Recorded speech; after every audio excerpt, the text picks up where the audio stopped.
My name is Vincent Clark, and I am 70 years old. For the last 10 years, my family has believed I am a simple, retired librarian living off a meager pension. They see my modest home, my 15-year-old Buick, and my worn-out clothes, and they see a burden. A problem to be managed.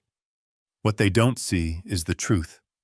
A truth I kept hidden to honor my late wife, Alice. A truth that they just made the fatal mistake of uncovering. Before I tell you how I handled the two people I trusted most, let me know in the comments where you are watching from. And please like and subscribe if you believe that underestimating your elders is the last mistake anyone should ever make. My story begins not with the confrontation, but 3 days earlier in the sterile silence of a high-end medical clinic in Cleveland. I am sitting on an examination table, the white paper crinkling beneath my weight. The room smells of antiseptic and an expensive citrus-scented air freshener. This isn't just any clinic. It's a private high-end cardiac center, the kind where the water in the lobby cooler is infused with cucumber.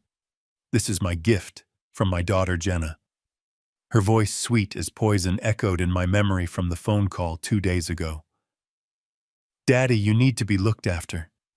Rick and I are just so worried about you being all alone in that big house." Rick, my son-in-law, a man of 40 with a smile that never reaches his eyes and a handshake that always feels damp. He had, in his words, handled everything. He drove me here himself, a 3-hour trip I didn't want to take. He patted my shoulder with false familiarity before the nurse took me back. "It's just a comprehensive checkup, Vincent," he said, using my first name like he had some right to it. "You deserve the best." Do they think I deserve this luxurious prison? They think I'm just Vincent, the broke widower, the retired librarian puttering around in a small suburban house. They see the old Buick I drive, its paint fading. They see the clothes I've worn for a decade. I never corrected that impression. It was my promise to Alice, my late wife. She despised wealth. She'd seen it destroy her own family, turning siblings into vipers, children into monsters. "Live simply, Vincent," she begged me, her hands frail in mine during those last days. "Let Jenna grow up knowing the value of hard work, not the weight of a trust fund." So I lived simply. I honored her. I kept my world small and quiet. I pretended my modest pension was all I had. And now this gift, this forced vacation in a medical gown, felt less like concern and more like disposal. It felt like they were checking my expiration date, hoping the doctor would finally give them the bad news they'd been waiting for. The nurse, efficient and cold, attached the electrodes to my chest for the EKG. "Just relax, Mr. Clark. This will only take a moment."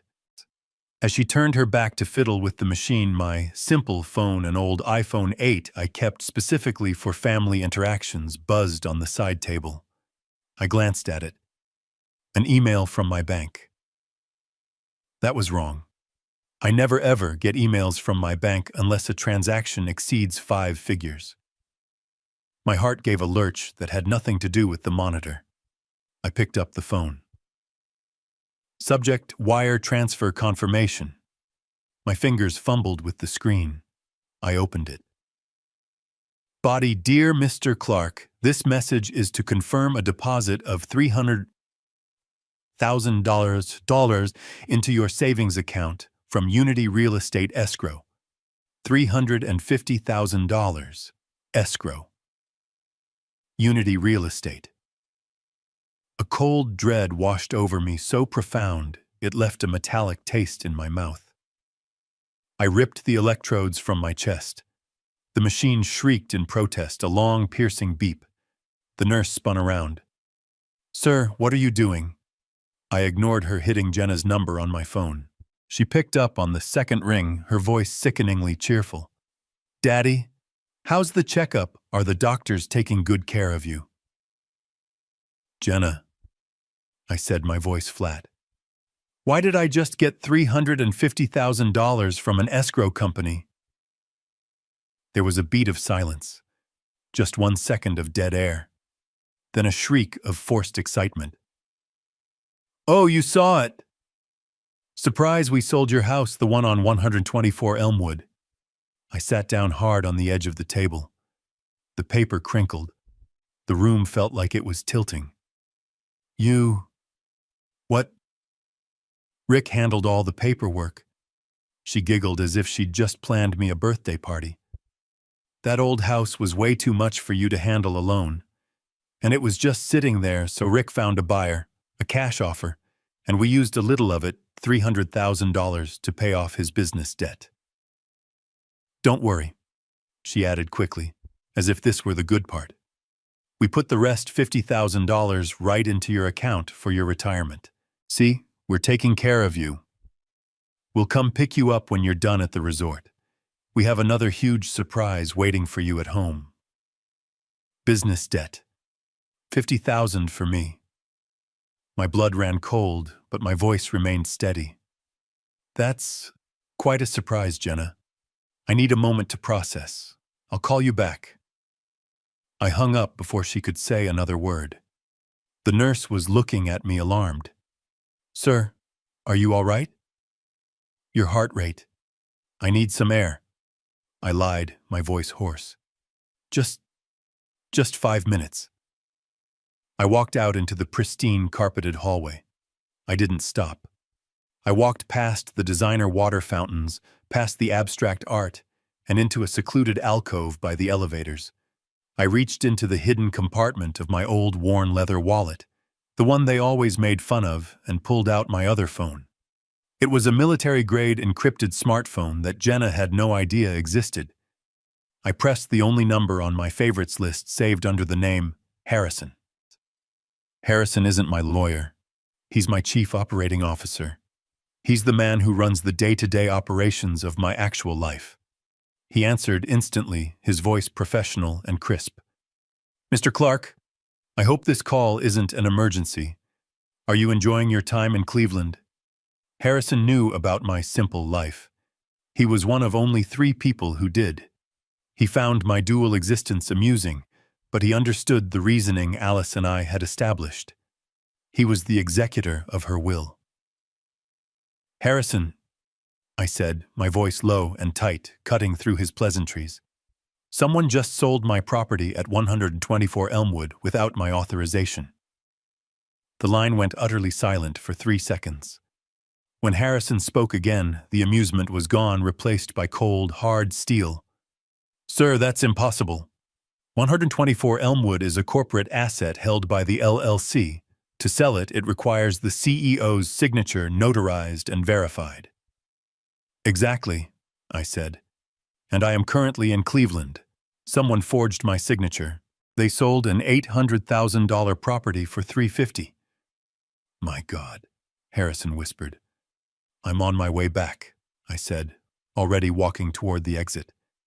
I want you to freeze that receiving account immediately. I want the notary records from that sale pulled. I want to know who the buyer was, and I want to know how my son-in-law Rick managed to pay off a $300,000 gambling debt in Atlantic City this morning. Gambling debt, sir. Find it. I want every skeleton he has. I'm heading to the airport now. I snapped the phone shut. I walked back to the nurse's station, forcing a look of panic and grief onto my face. That was my daughter, I said, my voice trembling convincingly. There's been a terrible accident at home. My granddaughter, I have to go. I have to leave right now. The nurse didn't argue. She saw the grief in my eyes. 45 minutes later, I was in a cab to the airport, leaving the $10,000 vacation my family had paid for with my own stolen money. The resort was behind me. The war was just beginning. 4 hours. 4 hours of sitting in a cramped airline seat, the recycled air smelling stale while a quiet, cold fire burned in my gut. The cab ride from the airport was a blur of red lights and angry horns. I didn't see any of it. I only saw the image of my daughter's smiling, treacherous face, and I heard her chipper voice. Surprise! The taxi pulled up to the curb. My house. The house I had bought with Alice 40 years ago. The same oak tree we planted as a sapling now cast a long shadow over the lawn. The paint on the porch was peeling slightly, just as I'd left it. It was my sanctuary. I paid the driver with a crisp bill, grabbed my small overnight bag, the only thing I'd brought on my vacation, and walked up the familiar flagstone path. I reached the front door. The scent of the rose bushes Alice had planted, the ones I pruned every Sunday, wafted in the afternoon air. I slid my key into the lock. It didn't go in. I jiggled it. Nothing. It scraped against metal, but it wouldn't turn. It wouldn't even seat properly. I pulled it out and stared at it, confused. The same key I had used every day for 40 years. I looked closer at the lock. It was new. Shiny, polished brass against the faded dark wood of my door. They had changed the locks. My breath caught in my chest. The cold dread I felt in the clinic flared into a white-hot, silent rage. This wasn't just a financial transaction. This was an invasion. This was an eviction. They had locked me out of my own life. I didn't knock. Knocking is for guests. I jammed my finger onto the doorbell, pressing it hard, holding it down. The shrill, incessant brrring cut through the quiet suburban afternoon. I heard a bird stop singing. I didn't care. I kept my finger on the button, leaning my weight into it. Let them panic. Let them feel for just 1 second the violation I was feeling. I heard a sudden clatter from inside. A muffled, "What is that?" It sounded like Rick. Then panicked footsteps. "Who is it?" Jenna's voice, high and thin. "Make it stop." "Oh my God, Rick, who is it?" I didn't move my finger. The ringing echoed in my head, a soundtrack to my fury. Let them know the rightful owner was at the gate. The footsteps scrambled closer. I heard the chain rattle, a sound I'd never heard in my own home.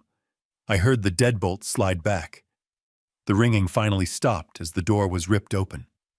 Rick stood there, framed in the doorway of my own home. He wasn't just surprised, he was annoyed, as if I were an inconvenient interruption. And he was wearing my silk robe. Not just a robe, my robe. The one Alice had given me on our last anniversary before she passed. The soft, heavy silk I only wore on special occasions because it still held her scent. He was wearing it like a cheap hotel amenity, a smug, oily grin plastered on his face. "Oh, Vincent," he said, and the sound of my name in his mouth felt like a violation. "You're back early. How was the resort?" My voice came out low, a growl I didn't recognize as my own. "Rick, what the hell is going on here?" Jenna scrambled into view behind him, her face a mask of pure panic. She was wearing designer pajamas I'd never seen before, her hair a mess. "Dad!" she shrieked, her voice cracking. You weren't supposed to be back. The clinic said 3 days. We weren't ready." "Ready for what?" I said, my eyes fixed on the robe Rick was wearing. Ready to finish desecrating my home, I didn't wait for an answer. I pushed past Rick. He stumbled back, surprised by my strength. "Hey," he snapped. But I had already stopped. I stood in the entryway of a house I didn't recognize. My life had been hollowed out. Everything was gone. The antique entryway table my grandfather had built. The worn Persian rug Alice and I bought on our honeymoon. The coat rack that had held our jackets for 40 years. All of it gone. In its place was a sterile, white monstrosity. A massive, hideous white leather sofa was angled in the middle of the living room, facing an 80-inch television screen that was obscenely large for the space. The walls, once a warm ivory, had been painted a cold, sterile gray. Cheap, garish art hung where my bookshelves used to be. The air was thick with the chemical smell of new paint and cheap laminate. "What is this?" I whispered, turning slowly. "Where are my things?" "Dad, calm down," Jenna said, her hands fluttering nervously. "We just redecorated. It's a surprise. We wanted to modernize the place for you." "Modernize? I looked at a chrome floor lamp that looked like a dentist's tool. This isn't modern, this is cold. It's what's in style, Vincent, Rick said, recovering his composure. He sauntered into the room, running his hand over the back of the new sofa, leaving a smudge from his greasy hand. You were living in a museum. We did you a favor. Brought you into the 21st century. A favor. He called this a favor. Jenna followed him, wringing her hands. We just wanted it to be fresh for you, Dad. A new start. All that old stuff was so depressing. Depressing. My life with Alice. Depressing. My eyes scanned the room, searching for anything familiar. Nothing. It was the home of a stranger with terrible taste. Where, I asked, my voice dangerously quiet, is the painting of the lake, the one Mom painted? Jenna's face went white. Oh, that. Rick. Where did we put? Rick waved a dismissive hand. All that old junk, it's in the back. We were going to call sanitation to pick it up. Or maybe Goodwill. I walked toward the sliding glass door that led to the backyard. My legs felt like lead. I could see them through the glass. Piled on the grass. My belongings. I slid the door open. The sound was too loud in the silent tomb-like house. I stepped out onto the patio. And there it was. My entire life piled up like garbage. The photos of me and Alice at our wedding. The frames cracked. The leather-bound books my father had given me. The small worn rocking chair where I had rocked Jenna to sleep when she was a baby. And on top of the pile, like a final insult, was the oil painting of the lake Alice had done in her final year, the canvas torn a muddy footprint on the sky. Next to the pile, hammered into my lawn, was a hand-painted sign, a piece of cardboard ripped from a box. In Rick's sloppy handwriting, it said one word, free. I stared at the sign. I stared at the ruined painting. I heard Jenna start to sob behind me. Dad, I didn't know. Rick said he was putting it in storage, he promised. I didn't turn around. I didn't look at her. I looked at Rick, who had followed me out, still wearing my wife's memory on his back. You, I said, my voice shaking with a rage so pure it felt like ice. You did this! Rick shrugged, but I saw a flicker of fear in his eyes. He'd never heard me speak this way. It's just stuff, old man. You can't take it with you. That robe, I said, pointing at him. Take it off. Now. Rick actually laughed. What? This old thing. It's comfortable. I took a step toward him. Take it off. Dad, Jenna screamed, grabbing my arm. Please don't, we can fix this. Fix this. I finally turned to her, to my daughter. You sold my house. You let this parasite throw my life into the trash. And you want to fix this? I looked at the pile of memories, then back at them. You haven't just redecorated, Jenna. You've erased me. You've erased your mother. Dad, you're supposed to be at the resort, Jenna cried out. Her face a mask of pure, unfiltered panic. We weren't ready for you. Ready for what? I said, my voice dangerously quiet. I didn't wait for an answer. I put my hand on Rick's chest on my silk robe and pushed. He stumbled backward, sputtering in surprise, and I stepped across the threshold into my home. And froze. It wasn't my home. The entryway table my grandfather had carved from walnut, the one that had stood in that spot for 40 years, was gone. The worn Persian rug Alice and I had haggled for on our honeymoon in Turkey, gone. The coat rack, the small mirror, the scent of old wood and lemon oil, all of it had been erased. I was standing in a sterile white box. They had painted the walls a cold, flat gray that reminded me of a morgue. A hideous, massive white leather sofa dominated the living room, angled toward an 80-inch television screen that was an obscene black hole on the wall. Cheap, garish chrome lamps stood in the corners like skeletal insects. The air was thick with the chemical smell of new paint and cheap off-gassing carpet. "What is this?" I whispered, turning in a slow circle. "Where are my things?" "Dad, calm down," Jenna said, her hands fluttering at her sides like wounded birds. We redecorated. It's a surprise. We wanted to modernize the place for you." "Modernize?" I looked at a plastic spiky-looking chandelier that hung where my grandmother's simple crystal fixture used to be. "This isn't modern. This is cold. This is empty." "It's what's in style, Vincent," Rick said, recovering his repulsive composure. He sauntered into the room, running his hand over the back of the white sofa, leaving a greasy smudge. "You were living in a museum, old man. We did you a favor. Brought you into the 21st century." A favor. He called this violation a favor. Jenna followed him, wringing her hands, her eyes darting everywhere but at me. "We just wanted it to be fresh for you, Dad. A new start. All that old stuff was so depressing." Depressing. My life with Alice. Depressing. My eyes scanned the room, desperately searching for anything familiar. Anything of mine. Anything of hers. Nothing. It was the home of a stranger. A stranger with terrible hollow taste. "Where," I asked, my voice barely audible, "is the painting of the lake, the one Mom painted?"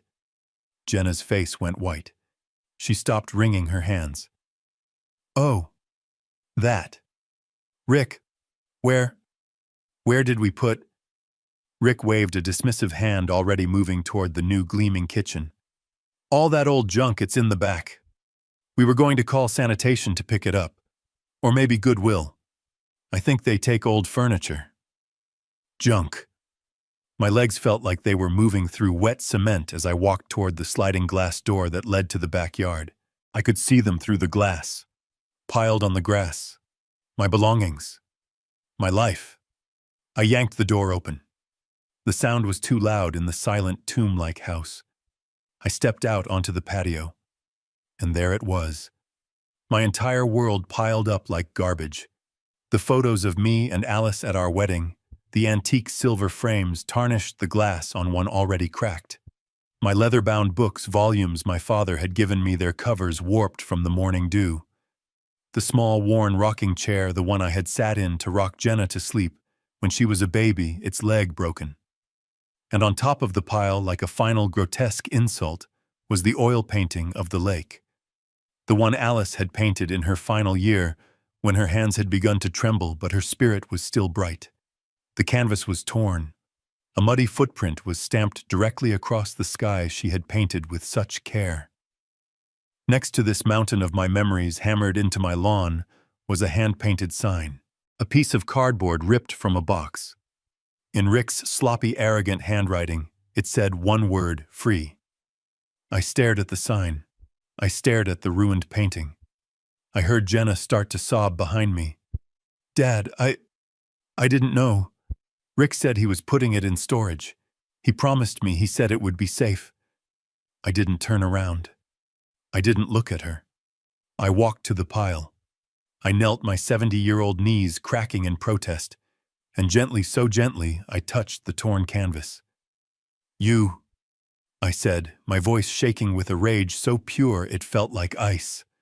I turned and looked at Rick, who had followed me out, still wearing my wife's memory on his back. "You did this." Rick shrugged, but I saw a flicker of fear in his eyes. He had never heard me speak this way. "It's just stuff, old man. You can't take it with you." "That robe," I said, pointing at him. "Take it off, now." Rick actually laughed, a short, nervous bark.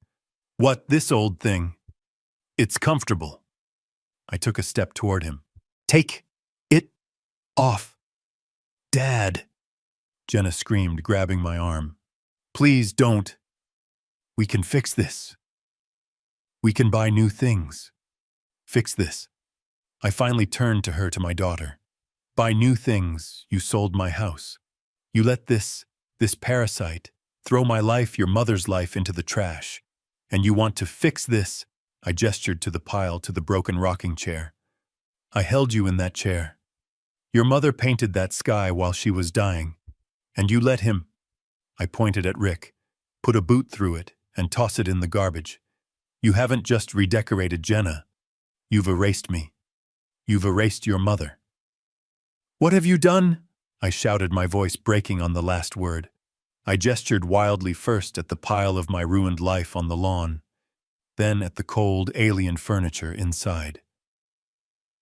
Dad, calm down, Jenna cried, grabbing my arm, her nails digging into my skin. Please, let's go inside. The neighbors will hear. I want them to hear, I roared, pulling my arm free. I want them to see what you've done. What we've done, Rick interrupted, is secure our future.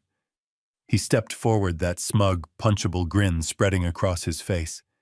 He was actually enjoying this. The house is ours now, Vincent. Ours? I was stunned, breathless. What are you talking about? This is my house, Alice and I. Rick let out a loud, barking laugh, a laugh that I wanted to silence with my bare hands. Oh, old man, you really are naive, aren't you? You're still living in the past. We didn't buy it from you, if that's what you're thinking. He leaned in, his voice dropping to a conspiratorial, mocking whisper. Jenna is your daughter, your only heir. She was going to inherit all this anyway. We just accelerated the process. I stared at him, the words not making sense. Accelerated the process? Exactly, he boomed, stepping back and spreading his arms wide as if presenting a magic trick. Why wait for you to? Well, you know. Why let all this value just sit here collecting dust when we could use it now? Jenna was sobbing, hiding her face in her hands. Rick, stop.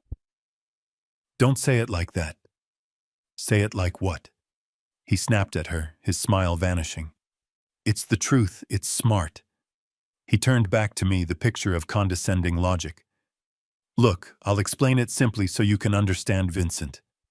Jenna, as your loving daughter, sold your other property, the little house on 124 Elmwood. You sold Elmwood? I repeated, my mind racing. That was the property mentioned in the bank email. Yes, for a cool $350,000 cash, he bragged, puffing out his chest in my silk robe. Paid off our debts. Cleared the slate. A fresh start. And with the leftover $50,000, we made a down payment on this place. He pointed his thumb triumphantly back at the house I was standing in. My house. I couldn't speak. The audacity, the sheer stupidity of it was breathtaking. You sold my house on Elmwood to buy this house. Brilliant, isn't it? Rick beamed. We use your own asset to buy your other asset right out from under you. We were going to let you stay in the guest room, of course. But then you had to come back early and ruin the surprise. Rick!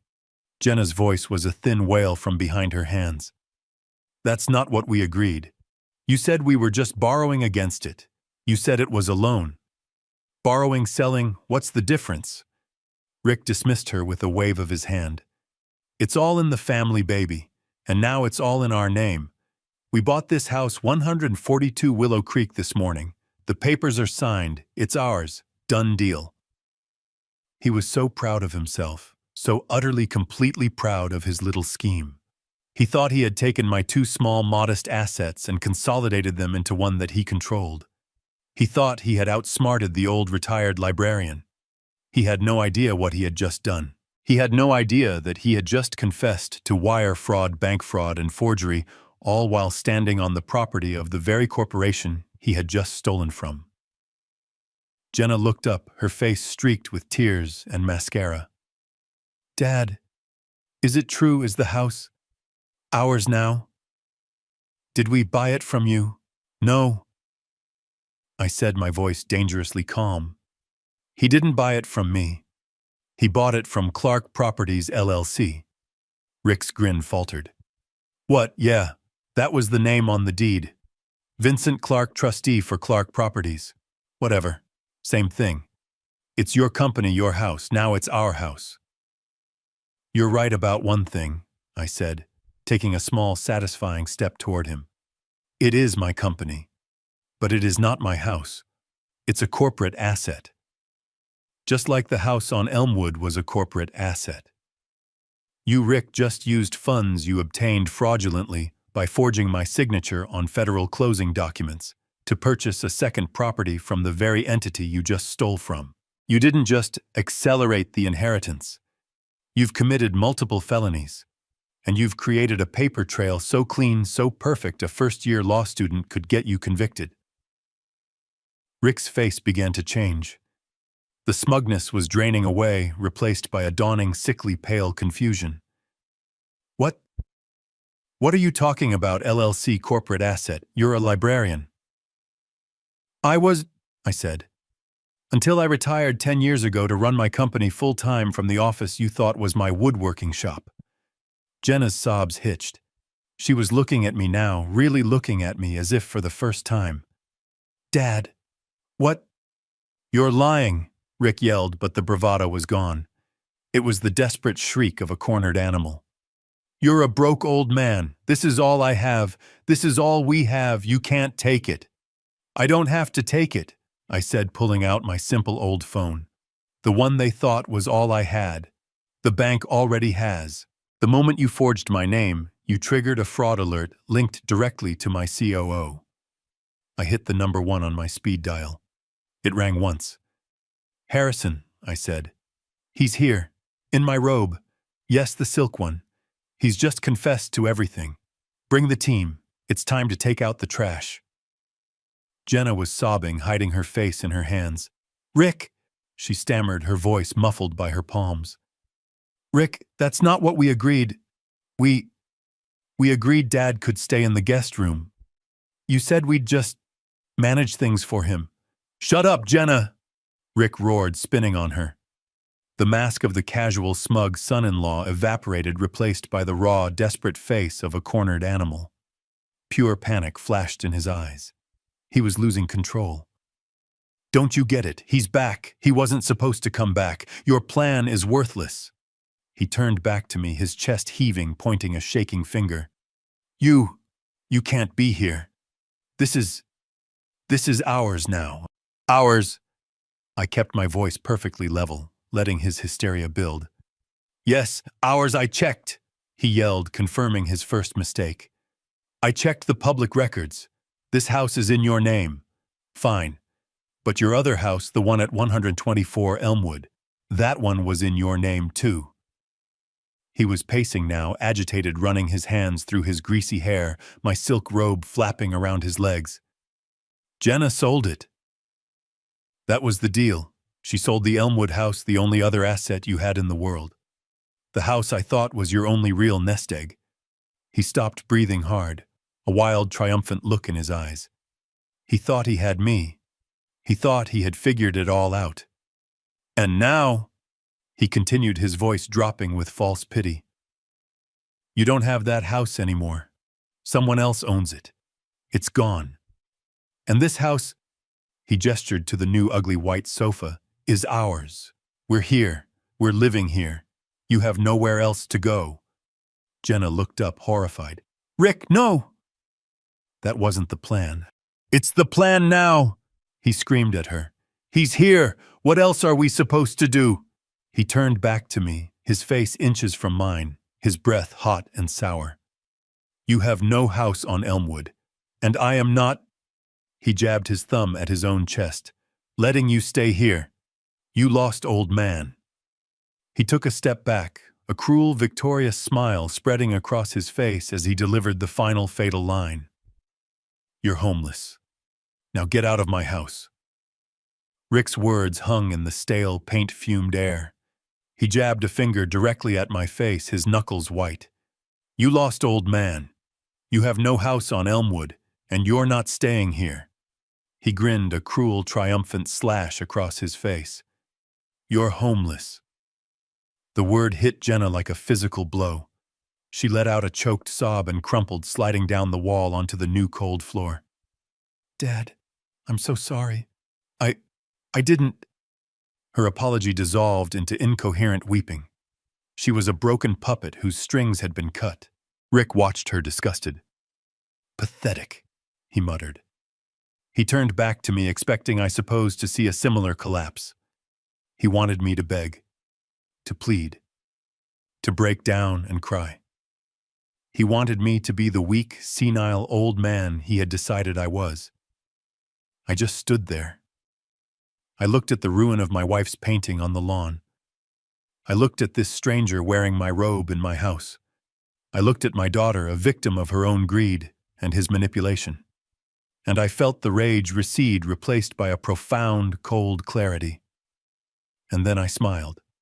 It wasn't a big smile. It was small, just a slight upturn at the corners of my mouth. It was the smile of a man holding 4 aces in a high-stakes poker game, watching his opponent go all in with a pair of 2s. Rick saw it, and it infuriated him.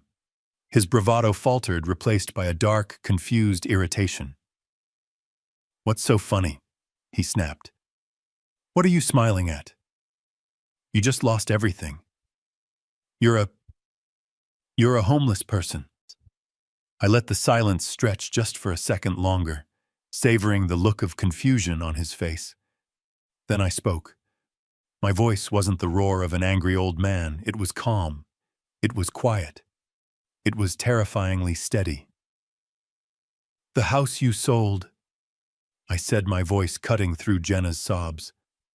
"The little house on 124 Elmwood. It's gone," Rick shouted. "Accept it. Was actually," I continued as if he hadn't spoken, "just one of 300 rental properties my company owns." Rick's face froze. The smug, triumphant mask shattered, leaving behind a blank, slack-jawed confusion. "Company? What company?" "Clark Properties, LLC," I said, my voice resonating in the cold, newly painted room. "Owner and operator of over 1,200 residential and commercial properties across 3 states. I took a step toward him, past my sobbing daughter. I tapped my own chest. "And I am Clark." Jenna's weeping stopped. It was as if someone had hit a mute button. She looked up from the floor, her face pale and streaked with mascara, her eyes wide with an uncomprehending terror. "Dad, what are you talking about? He's lying." Rick finally managed to choke out, but there was no conviction in it. It was a desperate plea. You're a librarian, a retired librarian. Was I?" I smiled that same cold, thin smile. "No, Rick. I was never a librarian. I am a real estate developer. I have been for 45 years.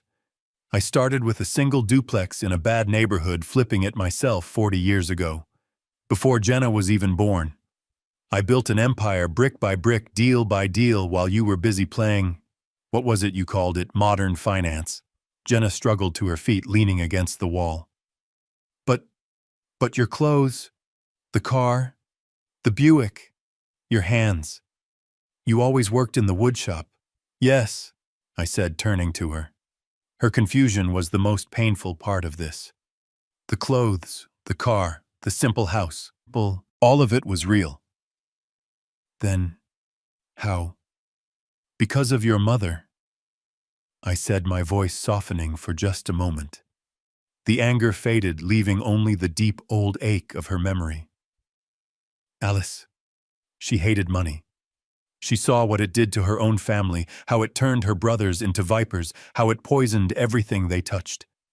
We made a promise to each other when you were born. We would live simply. We would raise you to know the value of hard work, the value of a dollar earned, not the entitlement of a dollar inherited." I looked around the sterile white room, disgusted. "So yes, I drive a 15-year-old car. It runs perfectly. I wear clothes that are comfortable, not flashy. And I lived in this house because your mother loved it. Because every corner held a memory of her. Not because I couldn't afford a palace." Jenna was shaking her head, trying to deny it. "But the wood shop, the wood shop." I let out a short, bitter laugh. That's my home office, Jenna. My real office. The place you thought I was sanding birdhouses is the secure, soundproofed room where I run my operations. It's where I take my calls with my board. It's where I sign the multi-million-dollar contracts that you, Rick, can't even begin to comprehend. Rick was white as a sheet. He was finally understanding. He hadn't just robbed an old retired librarian. He had tried to rob a corporation. He had tried to rob me. I kept that promise to Alice, I said, my voice hardening as I looked back at him. I lived simply. I let you both believe I was just a quiet old man living on a pension. I wanted you, Jenna, to grow up right. But you, I pointed at Rick, who flinched. You just proved my wife right. You proved exactly why I kept it a secret. The very first second you thought you had access to just a fraction of it, you became a monster. You tore my house apart. You threw my wife's memories in a trash pile. I didn't know, Rick stammered, holding his hands up. How could I know you? You lied to us. I lied. I roared, the volume of my voice shocking them both. I lived quietly. You are the one who lied. You lied about gambling debts. You lied about business loans.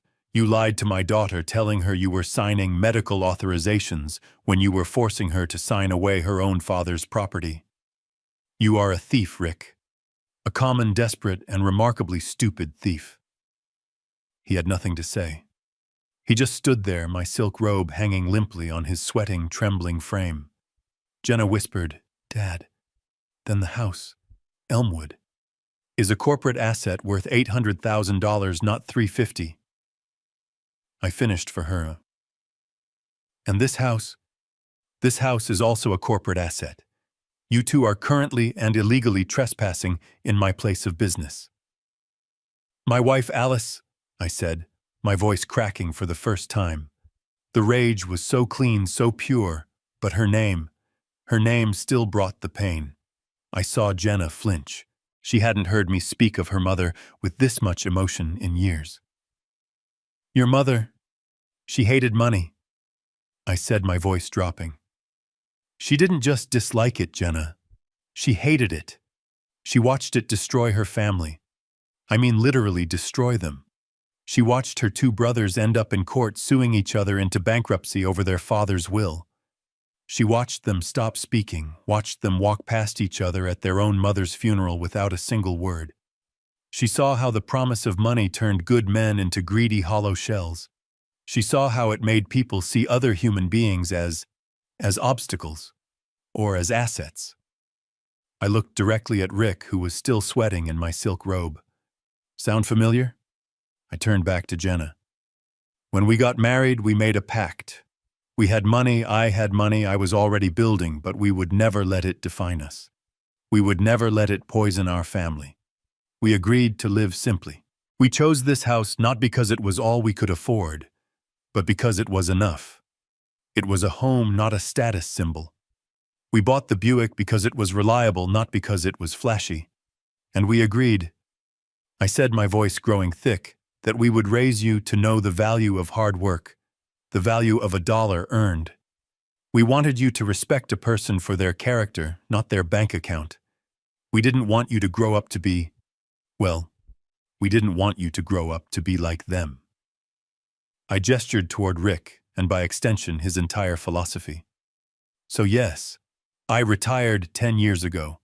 It was a lie to protect you, a lie to honor your mother's final wish. Alice held my hand right here in this house in our bedroom, and she made me promise. Don't let it poison her, Vincent, she said. Don't let it make her weak. Let her be strong on her own. So I promised. I retired from public life, but I never stopped working. The woodshop, Jenna whispered, her eyes wide, finally understanding. The woodshop, I confirmed. The place you thought I was sanding birdhouses. That woodshop is a soundproofed, secure home office. The sander you heard was a commercial-grade paper shredder. The saw was a background noise app. That shop is the nerve center of Clark Properties. It has a biometric lock you never noticed. It has a secure server rack hidden behind a false wall. It's where I have my weekly calls with my board. It's where I manage my portfolio. It's where I sign the multi-million-dollar contracts that fund the very simple life you thought was so quaint. I looked at my daughter, my heart breaking. I did it all for you, Jenna. To protect you, to keep you grounded, to keep you safe. But I see now. I see I failed. Jenna looked confused. Failed, Dad, you're a millionaire. I failed. I roared, the sound echoing in the empty, hollow room.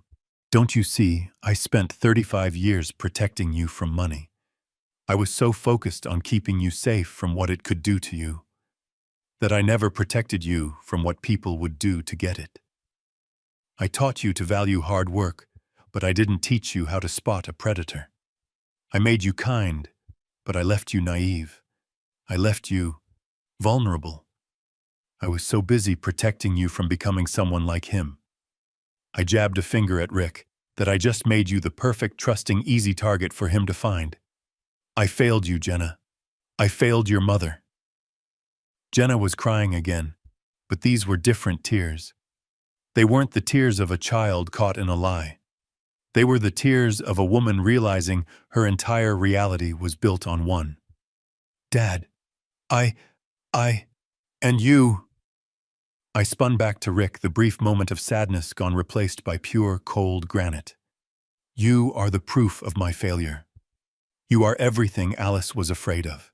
You walked into this family, sniffed out what you thought was a weakness, and you tried to capitalize on it.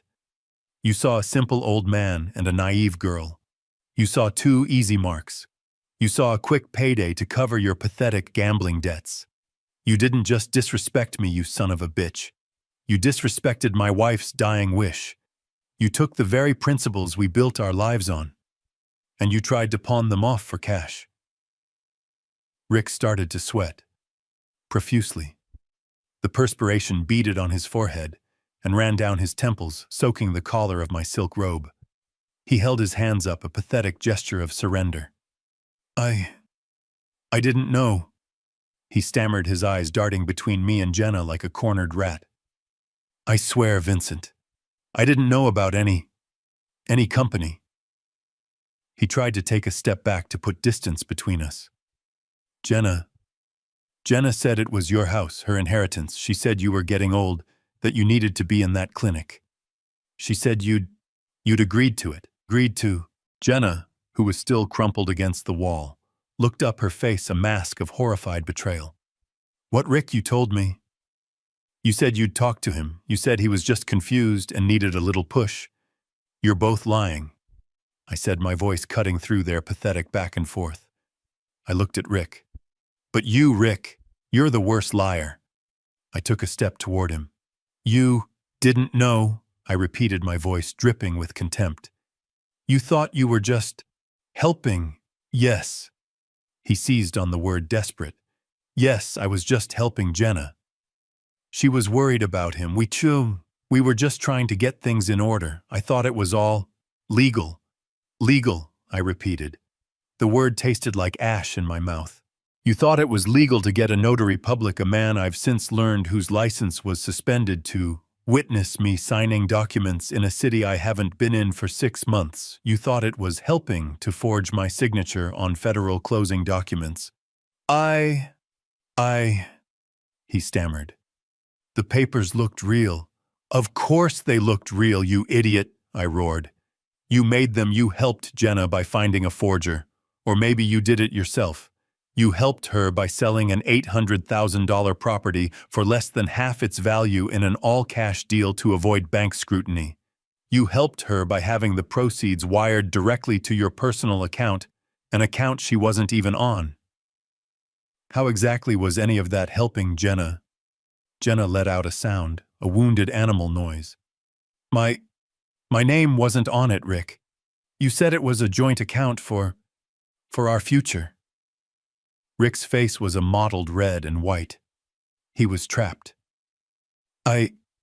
I was going to add you, it was just faster for the business. The business, I scoffed. You mean the bookie in Atlantic City, the one named Tony G, the one you owed $300,000 to, the one who was going to break your legs, or worse if you didn't pay him by this Friday? Was that the business you were helping? Jenna let out a high-pitched wail. Gambling. You told me it was a bad investment. You said it was the import business.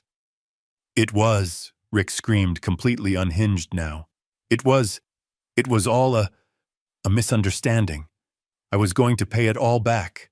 I was going to surprise her. I was going to surprise you. He pointed at me, his finger trembling. I was going to use the rest of the money, the $50,000 to fix this place up for you. It was a gift. A gift, I said, my voice dropping back to that icy calm. You call this? I gestured to the pile of my wife's memories rotting on the lawn. A gift. You call throwing my life in the trash and wearing my dead wife's robe a gift. His weak excuse, his pathetic, desperate string of lies, dissolved. He had nothing left. He stood there, exposed, a common thief in a borrowed silk robe. His con game shattered, his getaway money frozen, and his alibi, my own daughter, now looking at him with the dawning, horrific understanding that she hadn't just been an accomplice. She had been his pawn. You thought it was legal, I said one last time, the words sealing his fate. You thought I was a simple, stupid old man. You thought you were the smartest person in the room. You were wrong on all counts. Paperwork. I let the word hang in the stale, paint-filled air. I tasted the disgust on my tongue. I almost laughed. It was a short, sharp, ugly sound that startled even me. It wasn't a laugh of humor. It was a laugh of disbelief at his sheer pathetic audacity. Son-in-law, I said, my voice dropping into that quiet, cold register that my COO Harrison knows means someone is about to be shamed. You didn't just help with paperwork. I took a step toward him. He instinctively took a step back, his bare feet shuffling on the new cheap flooring. You committed forgery, Rick, I said, my voice cutting through Jenna's muffled sobs. You signed the name Vincent Clark, CEO, on federal closing documents. That's a felony. You signed it knowing full well that I was 3 hours away in a clinic in Cleveland. You signed it assuming the Vincent Clark on the deed was just some dusty legal title I'd forgotten about, not the active breathing head of a corporation. It was... Jenna knew, he stammered, grasping for his only lifeline. She signed too. Jenna's head snapped up from the floor, her face pale and streaked with mascara. What? No. Rick, what is he talking about? You told me it was a medical power of attorney. You said it was just in case something went wrong at the clinic. You said it was precautionary. He lied to you, Jenna, I said, never taking my eyes off Rick. He put a stack of papers in front of you, didn't he? Just sign here, honey. It's for your dad's health. But the last page, the signature page for the Elmwood sale, was slipped in between papers about my heart medication. Am I wrong, Rick? Rick's face was a mottled, ugly red. He was trapped. He abandoned that lie and scrambled for another. Okay, fine, so I pushed things along, he yelled, his voice cracking. It was $350,000. It was an emergency. My business. I was going to pay it all back. You've got millions, apparently. You're a liar. You wouldn't even have missed it. I almost felt sorry for him. Almost. He was so small, so predictable. He thought he was a wolf, but he was just a yapping, cornered terrier. Miss it, I said. Oh, Rick, we missed it. Harrison missed it the second it happened. Because you weren't just a criminal, Rick. You were a sloppy one. What do you mean? He stammered, the last of his bravado evaporating. You think you sold that house for $350,000? I asked. I let the question hang in the air, thick and heavy. I did, he insisted, his eyes wide. The wire transfer. The bank email. It said $350,000. Yes, I said, nodding slowly. The wire transfer to your personal account said $350,000. The account Jenna didn't even know about. But that Rick is not what the buyer paid. Jenna, still on the floor, looked up, her weeping stopped, replaced by a dawning, terrible confusion. Dad, what? Rick went pale, a sickly greenish white. No, that's a lie. Is it? I reached into my coat pocket and pulled out my secure phone, the one that wasn't a simple iPhone 8. I hit the speakerphone button. Harrison, I said. Harrison's voice filled the room, as crisp and clear as a winter morning. Yes, Mr. Clark. I have the preliminary report from the auditor, just as you requested. Harrison, I said, my eyes locked on Rick, who looked like he was about to be physically ill. Please inform my son-in-law of the discrepancy we found regarding the Elmwood sale. He seems to be under the impression it was a $350,000 transaction. Certainly, sir. Harrison's disembodied voice was devoid of all emotion. Mr. Rick, the buyer, a holding company from Chicago, wired exactly $800,000 to the escrow account you opened under the shell name RJ Enterprises. You then authorized 2 separate transfers from that escrow account. I watched Jenna's face. 800,000. Harrison continued, his voice relentless. The first transfer for $350,000 went to your personal bank account at City National, the account you disclosed to your wife. The second transfer, for $450,000, was wired less than 10 minutes later to an unverified offshore account in the Cayman Islands. The final nail. Jenna let out a small, strangled gasp. She scrambled to her feet, staring at the man she had married. Rick, what is he talking about? $450,000 offshore? You said your debt was only $300. Rick was hyperventilating. He was looking at the door. He was looking at me. He was looking at Jenna. He was trapped. You didn't just lie to me, you son of a bitch, I said softly, stepping between him and my daughter. You lied to her. You weren't just paying off a $300,000 gambling debt. You were leaving. Weren't you? You were planning to take the money, abandon my daughter, and disappear. That business trip you mentioned to her, that was a one-way ticket, wasn't it? The truth hit Jenna harder than any physical blow. She looked at the man she had betrayed her father for and saw for the first time who he really was. Oh my God. Rick, you were leaving me. Of course he was, I said, because that's what men like him do, Jenna. They don't build, they just take. And you tried to take from me. So, I continued, turning back to Rick. Let me ask you again. The $450,000. The money you skimmed off the top. The money you stole from my company and from my daughter. Where is it, Rick? He didn't answer. He just stared at me, his eyes wide and empty, his pathetic little con game shattered into a million pieces. He lunged, but not at me. He lunged at Jenna. You! He screamed, his voice a raw shriek of terror and rage. This is your fault, you and your stupid lying father! He grabbed her arm, his fingers digging in. You're coming with me. You're my wife. You'll tell them it was all your idea. Business debt. I let out a short, bitter laugh. You mean the $300,000 hole you dug for yourself at the blackjack tables in Atlantic City? That business. Rick's face went white. A sickly, greenish white. He looked at Jenna, who was staring at him, her eyes wide with a new dawning horror. Jenna, baby. He's lying. He's trying to trick us. Am I took a step closer. Am I lying about Tony G, the loan shark you've been dodging for 3 weeks? The one who gave you a 48-hour deadline before his associates came to, as he put it, collect on your kneecaps. Jenna made a small strangled sound. Gambling. Rick, you told me it was a bad import deal.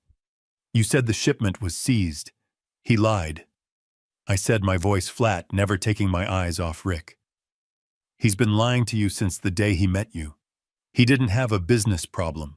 He had an addiction, and he was desperate. I turned my gaze to my daughter, my voice softening, just a fraction, filled with a terrible pity. And you, Jenna, you were his solution. You were his easy mark. I pointed back at Rick, who was trembling, my silk robe hanging limply on his sweating frame. He was panicked, I said, narrating his crime for him. He had 2 days left, so he started digging. He tore apart my woodshop. Didn't you, Rick? Looking for anything. A safe. Bearer bonds. Anything. And then you found it, I continued. The filing cabinet I left unlocked on purpose. You found the corporate binder for 124 Elmwood. You saw an asset. You saw a quick sale. And you saw a way out. You didn't help Jenna with paperwork, I said, my voice hardening back into granite. You used her. You terrorized her with stories of my failing health at the clinic. You shoved a stack of documents in her face, telling her it was a medical power of attorney, an emergency measure. And somewhere in that stack you hid the closing documents. You had her forge my name. Or maybe you did it yourself. No, Jenna whispered, shaking her head, tears streaming down her face. No, he didn't. I signed. I signed what he told me to. He said it was for your care. She collapsed. She didn't just sit down. Her legs gave out from under her, and she crumpled onto the new cold floor, the sound of her weeping filling the sterile, empty room. She wasn't just my accomplice. She was my betrayer, and she was his first victim. She finally understood. She understood that the man she had sacrificed her father for wouldn't have hesitated to sacrifice her next. He lunged, but not at Jenna. He lunged at me. You lying old man, he roared, his face purple with rage. His hands were clawed, aiming for my throat. He was no longer a con artist. He was just a thug, stripped of his wits, acting on pure animal panic.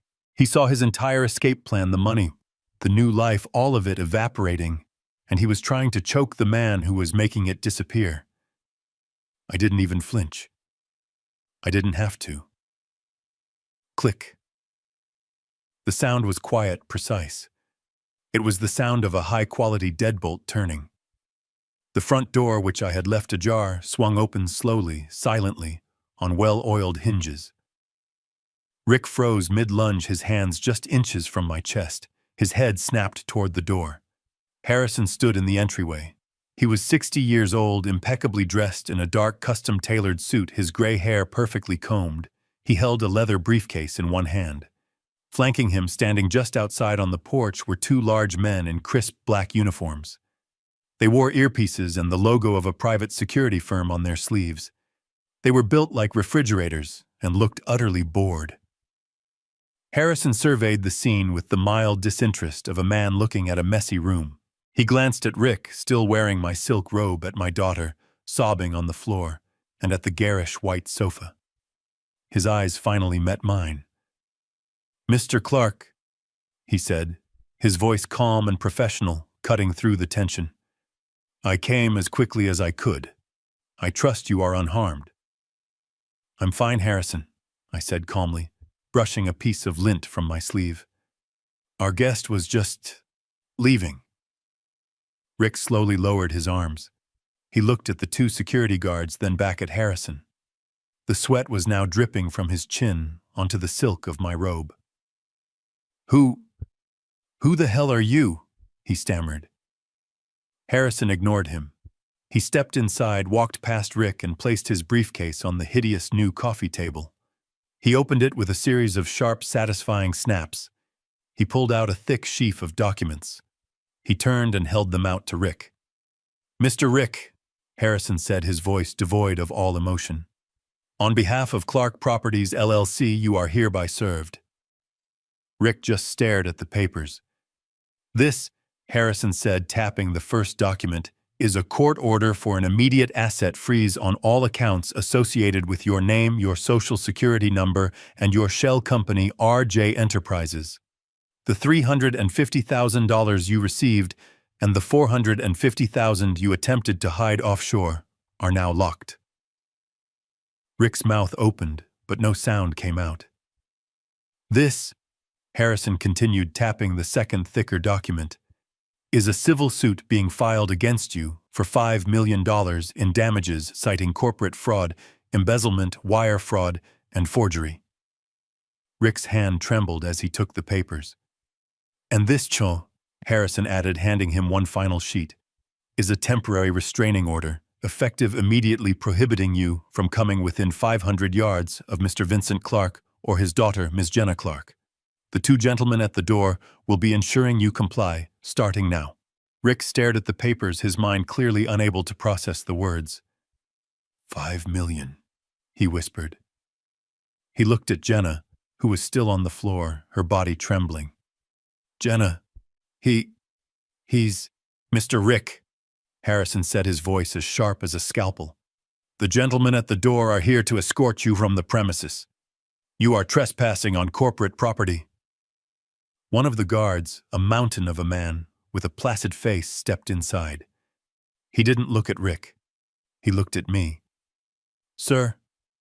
I simply nodded. The guard turned to Rick. "Sir, you need to come with us now." "No!"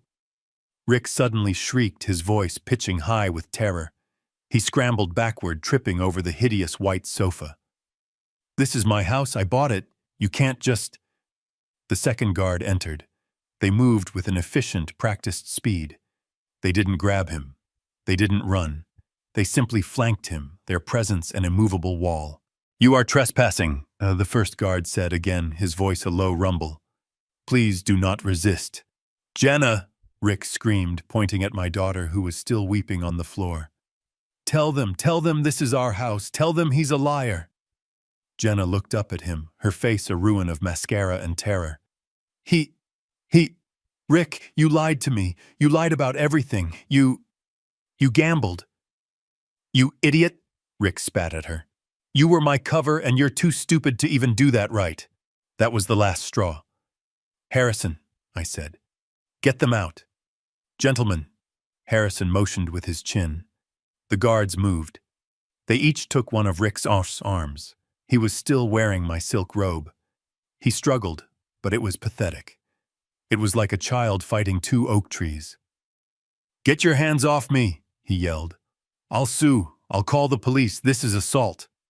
"The police are on their way, Mr. Rick," Harrison said, calmly checking his watch.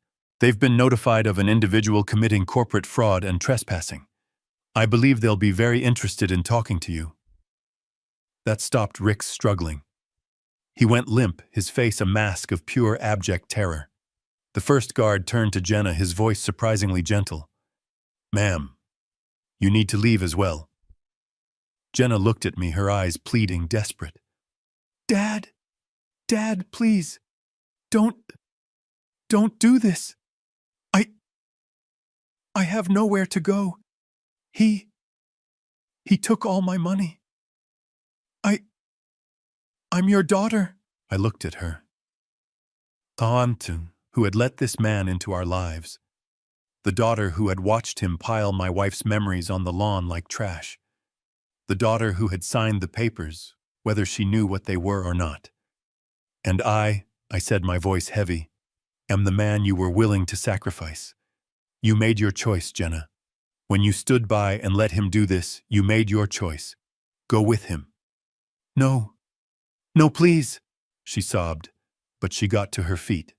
She knew it was over. The guards escorted them out.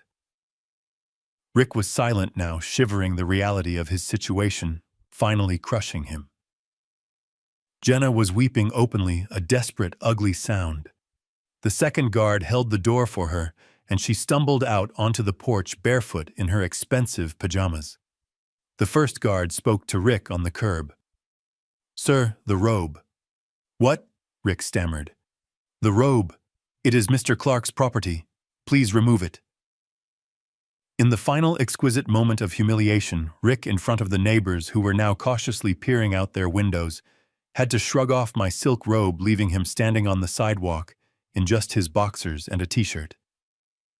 The guard took the robe, held it with 2 fingers, as if it were contaminated, and handed it to Harrison. Harrison closed the front door.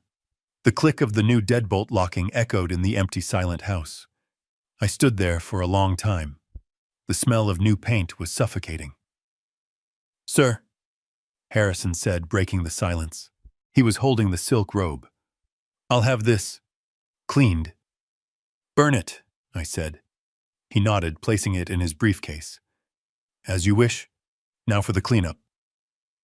He walked to the new white sofa and sat on the edge, all business. "The sale of 124 Elmwood is for all intents and purposes already nullified. The forgery is blatant. Our legal team filed an emergency injunction an hour ago citing fraud. The title will be restored to the LLC by the end of the week." "And the buyer?"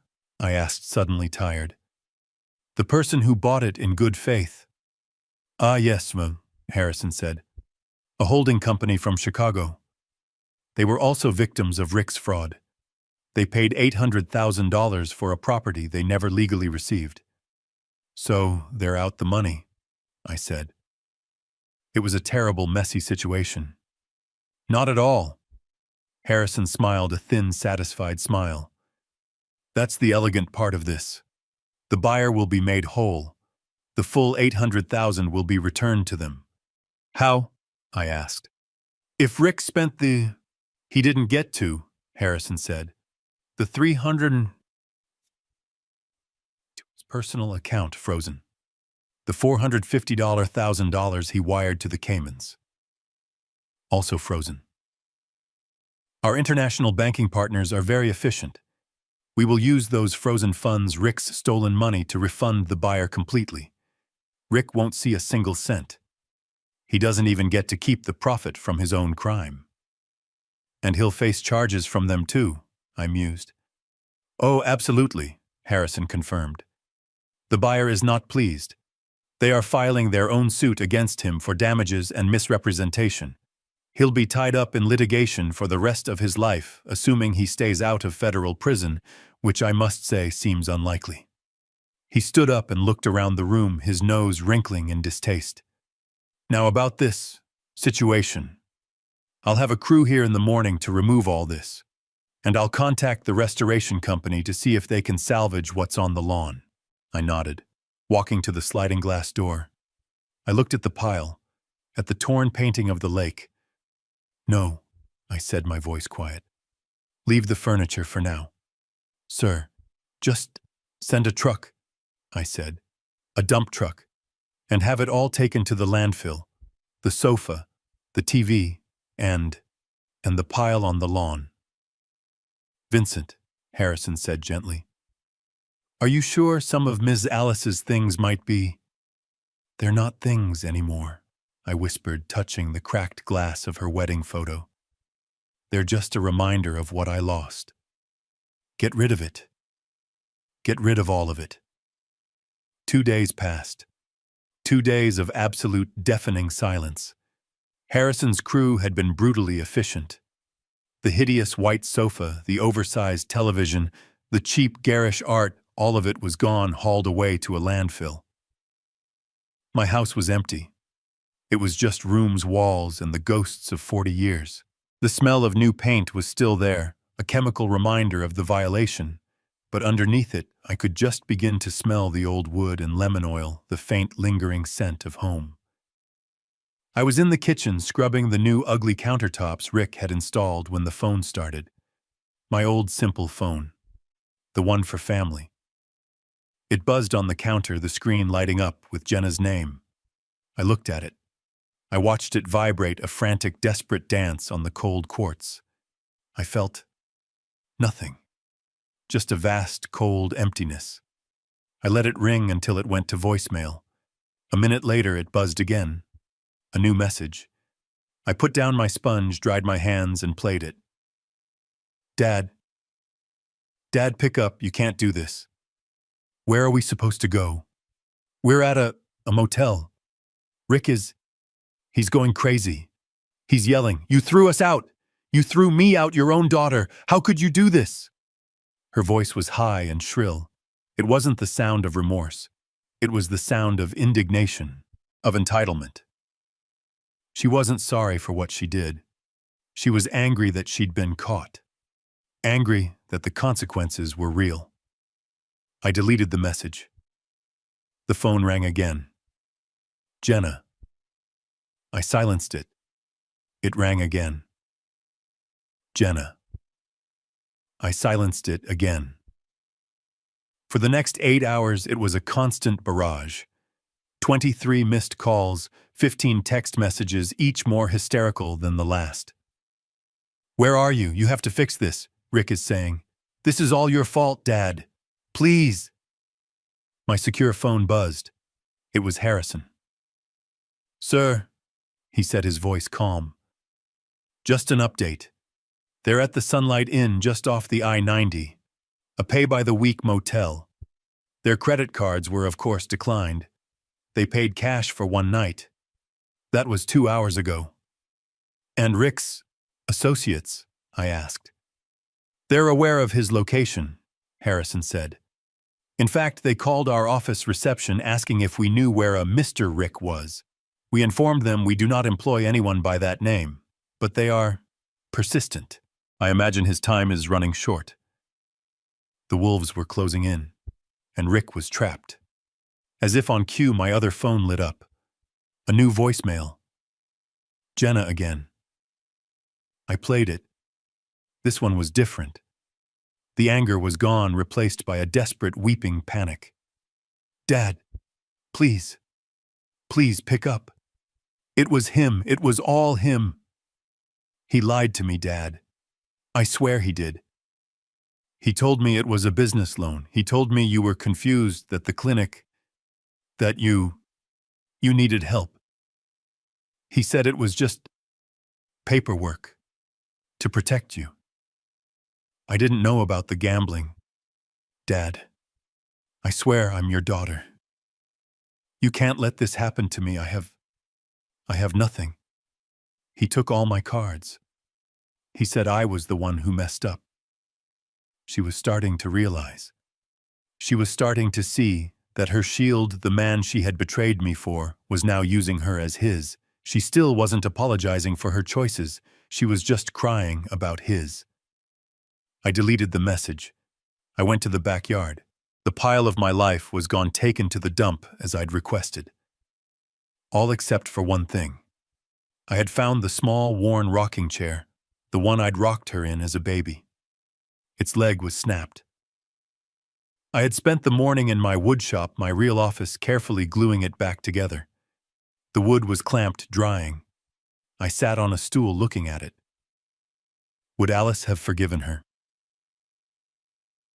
My wife, she was the soft one. She was the one who believed in second chances. But she was also the one who saw money as a poison.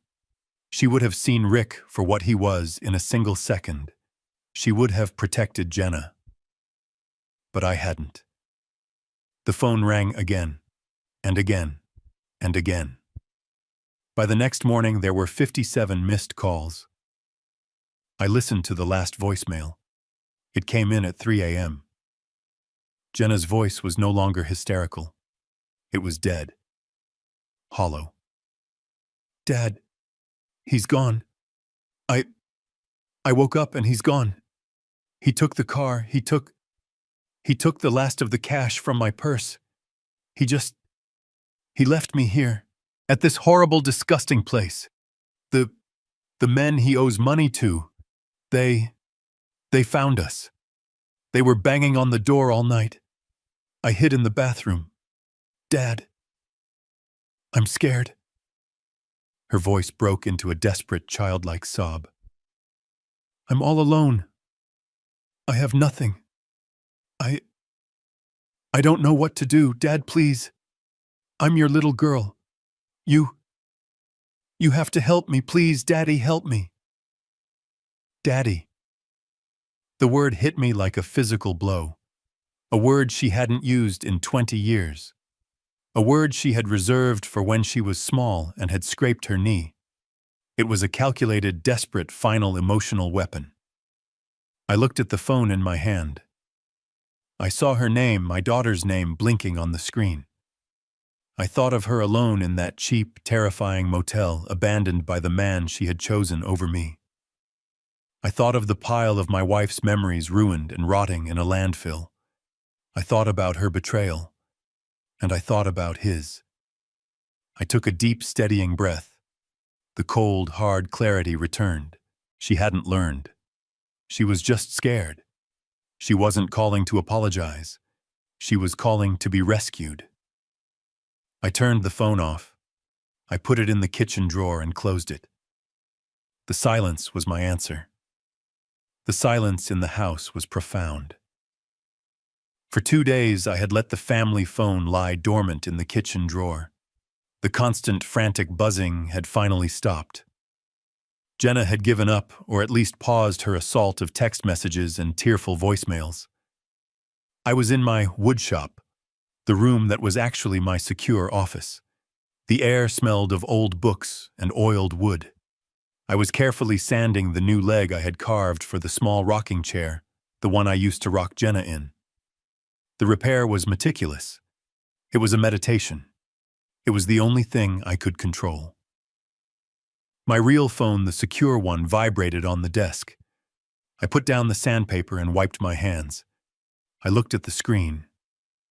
Unknown number. Harrison's team had already blocked Rick's personal number. This was a new attempt. A burner phone, probably. He was getting desperate. I let it ring twice more, then I answered.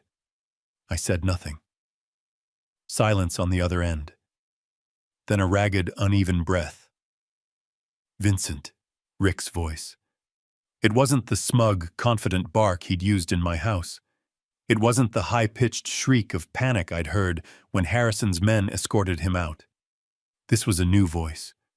It was low, guttural, and trembling with a volatile mix of rage and terror. He sounded like a caged animal. "You think you're smart, don't you, old man?" he hissed. I continued to say nothing. I just listened. All those years, pretending to be poor, lying to your own daughter, lying to me. You think that makes you clever? You're just a fraud, a liar.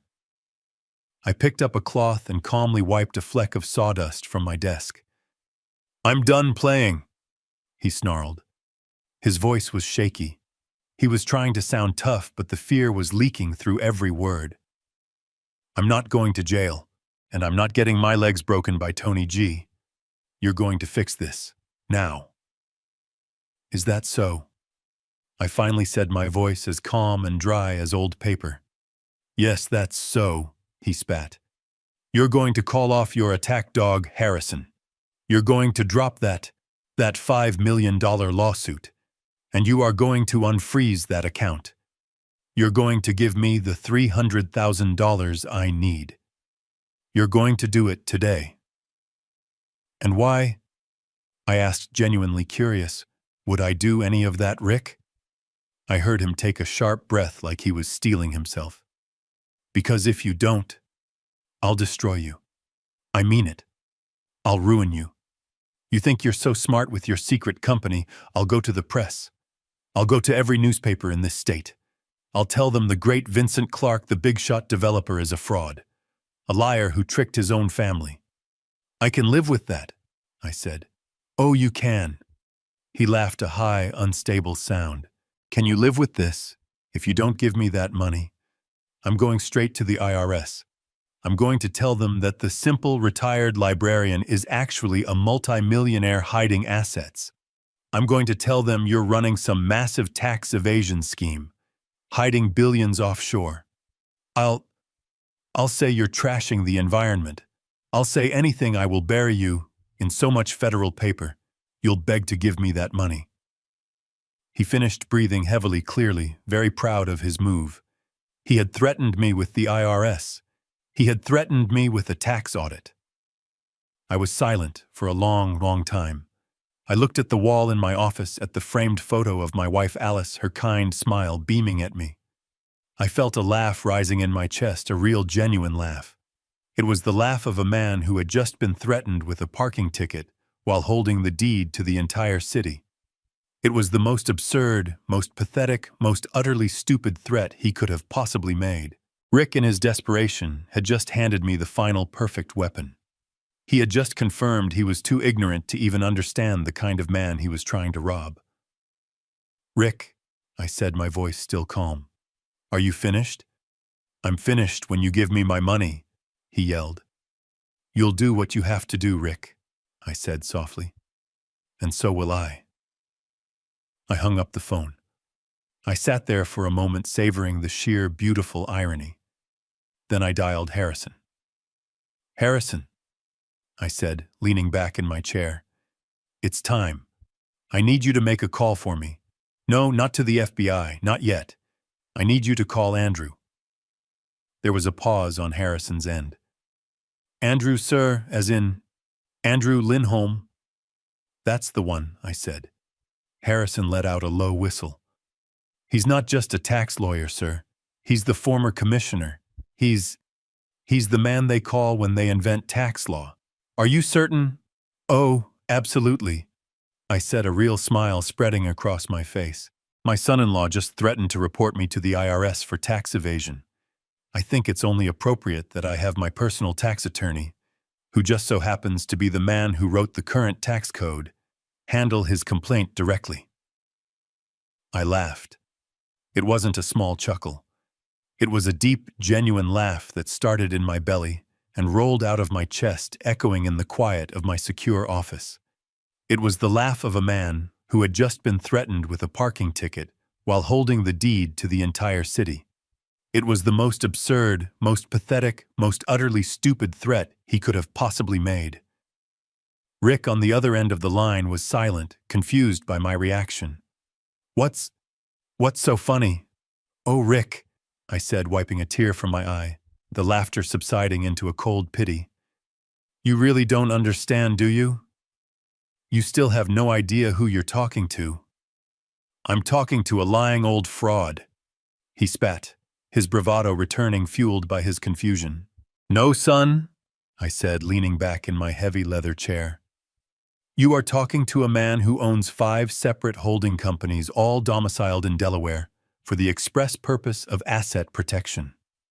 You're talking to a man whose primary residence, the one you're currently barred from, is legally owned by a corporate trust established in 1993. A trust that also owns Clark Properties LLC, the very company you stole from." I let that sink in. I could almost hear him trying to process the words. Domiciled. LLC. Trust. You're bluffing," he stammered, but the fear was back stronger this time. "Am I?" I continued, my voice smooth and patient, like a professor explaining a simple concept to a child.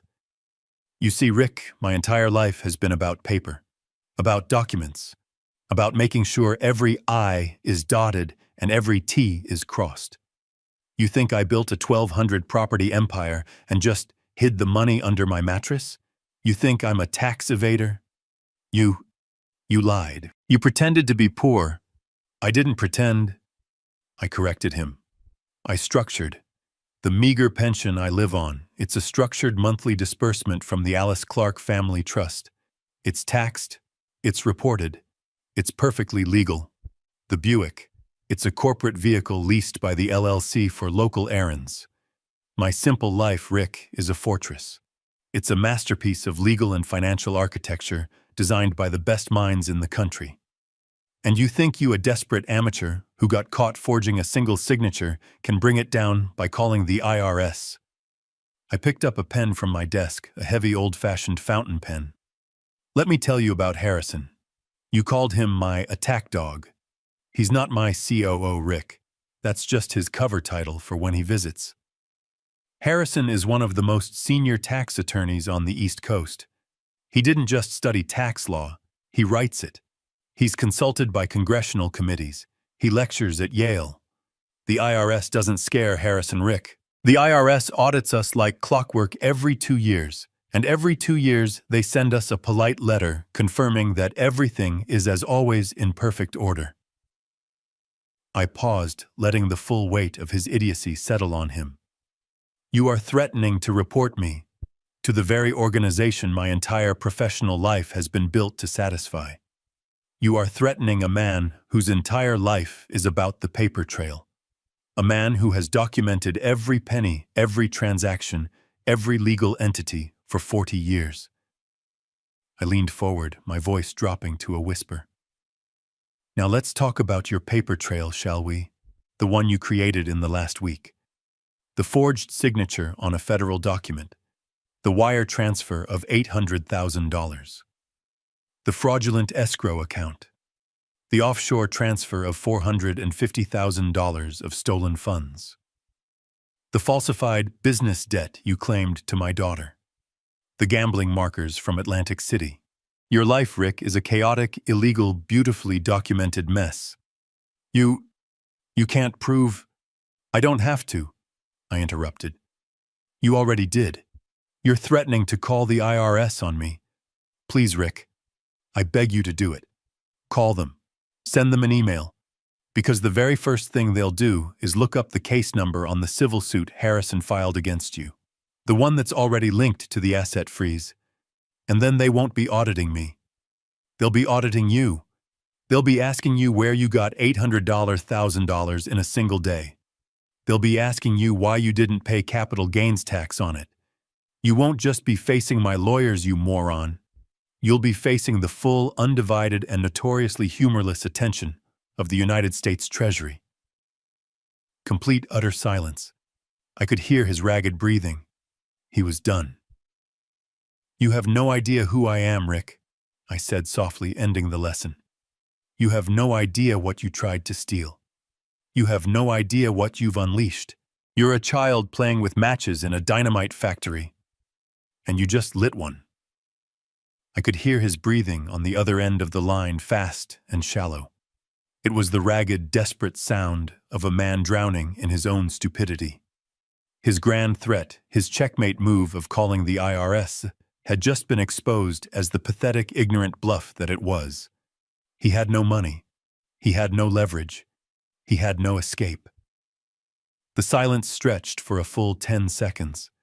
I waited calmly, inspecting the repair on the small wooden rocking chair, my wife's rocking chair. You bastard, he finally whispered. The rage was gone, replaced by a shaking, hollow desperation. You planned all this. You set me up. I did nothing, Rick, I said, my voice as calm and dry as old paper. I lived my life. You were the one who got greedy. You were the one who forged my name. You were the one who was too stupid to even know what you were stealing. This is all on you. No, he stammered. You think you've won. You think you can just hide behind your lawyers. This was getting tedious. I can still hurt you, he said, his voice changing, grasping at a new flimsy branch. You care about her, don't you, Jenna? Your precious little girl. There it was. I stopped sanding the wood. I'll destroy her, he hissed. You already did, I said, my voice flat. You bankrupted her. You humiliated her. You abandoned her at a roach-infested motel with your bookie's enforcers banging on the door. What more could you possibly do? I'll make her hate you, he spat, his voice regaining a desperate energy. You think you're so perfect. You think you're some sainted father. You're just as big a liar as I am. You lied to her for 35 years. You pretended to be a pauper. What kind of father does that? What kind of man builds a fortress of lies around his own family? He was gathering steam, his panic twisting back into self-righteous fury. I'll tell her, he shouted. I'll tell her you're the monster. You're the one who manipulated everything. You let her think you were vulnerable. You let her worry about you. You let her feel guilty. I'll tell her you knew about her mother. I'll tell her about... I cut him off. My voice was no longer calm. It was ice. About what, Rick? His threat was vague, grasping, pathetic. He was just throwing mud, hoping something would stick. He was trying to find a secret, any secret to use as a weapon. You're not the perfect father you think you are, he yelled. I'll make her see. I'll tell her. Tell her what? I interrupted, my patience gone. What will you possibly say to her, Rick? That you're a compulsive gambler who blew his life savings in Atlantic City. That you lied to her every single day of your marriage. That you used her, a woman who loved you, as a pawn to try and defraud her own father. That you stole $800,000 and tried to abandon her with only $35,000 of it. That you left her alone in a motel to face the men you owed money to. I took a deep, steadying breath, my voice low and dangerous. You go ahead, Rick. You call her. You tell her whatever you want. You tell her your side of the story, because every single word that comes out of your mouth, every pathetic excuse, every desperate accusation, is just more evidence for her divorce attorney. You. He was sputtering, his last weapon gone. You are a self-confessed, documented, and utterly desperate fraud, Rick. You have no credibility. You have no power. You have nothing. You are calling me from a burner phone in a motel room while I am sitting in my office in my home. The home you tried to steal. You have lost. It's over. I didn't wait for him to respond. I didn't want to hear him weep or curse or beg. I simply ended the call. I hung up the phone. I sat there in the silence of my wood-paneled office. The grandfather clock in the hall chimed the hour. 4 o'clock. It wasn't over. I knew it wasn't over. That was the call of a man with absolutely nothing left to lose. And a man with nothing left to lose is the most dangerous animal on earth. He couldn't hurt me with money. He couldn't hurt me with the law. He couldn't hurt me with threats. He was right about one thing. There was only one thing I had left in the world that I truly deeply cared about. Jenna. He couldn't poison my bank accounts, but he could still try to poison my daughter. I knew what he would do next. He wouldn't call her. He wouldn't text. He would find her. He would get to her in person with one last desperate face-to-face attempt to destroy the only relationship I had left. He would try to drag her down with him, to paint me as the villain, to twist her mind against me before he was finally arrested, or worse. I knew with absolute certainty that he was already on his way. He would go to the only place he knew she might be. I stood up. I put on my jacket. I grabbed my secure phone. Harrison, I said, walking briskly out of my office. I need you to find out where my daughter is, right now, and I need a car at the front door in 2 minutes. The final confrontation was coming, and this time it wouldn't be over the phone. The conference room smelled of old money, polished mahogany, and fear. My fear. No, that wasn't right. It was their fear.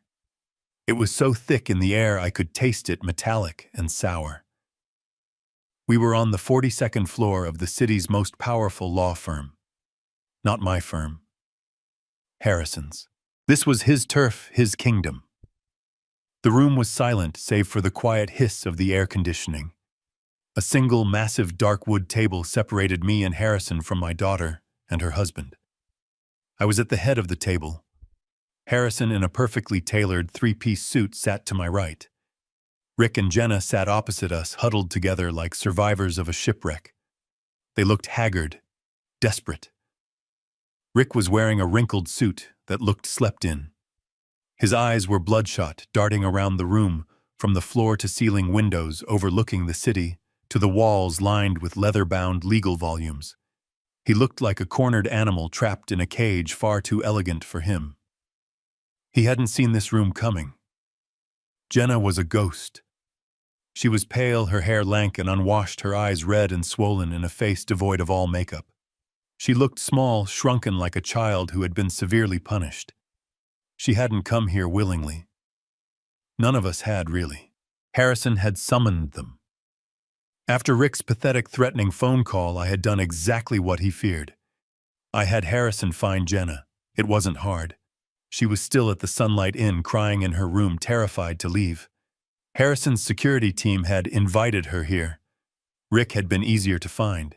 He was in the motel parking lot trying to sell the tires off his leased car for cash.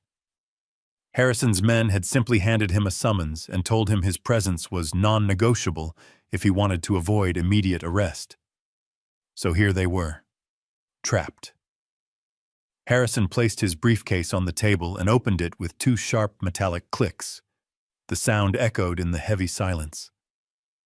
"Thank you for coming," he said, his voice polite but utterly devoid of warmth. He wasn't talking to me. Rick scoffed a dry, nervous sound. "Like we had a choice. Your goons practically kidnapped us." "We offered you transportation, Mr. Rick," Harrison corrected him, pulling out a thick file. "Given that your vehicle is in the process of being repossessed by the bank you defrauded." Semantics. Jenna flinched. Rick's face darkened. "Let's be clear about why we are here." Harrison continued, sliding a single sheet of paper across the polished wood toward them. "You are here because Mr. Clark," he nodded to me, "has graciously offered you one and only one opportunity to resolve this matter before it proceeds to a federal criminal trial." I want a lawyer," Rick stammered, his eyes wide with panic. "You are free to call one at any time," Harrison said smoothly. "However, the offer we are about to present expires the moment you leave this room. I suggest you listen." I remained silent. I just watched them. I had spent 45 years being the simple, kind, accommodating father. That man was gone.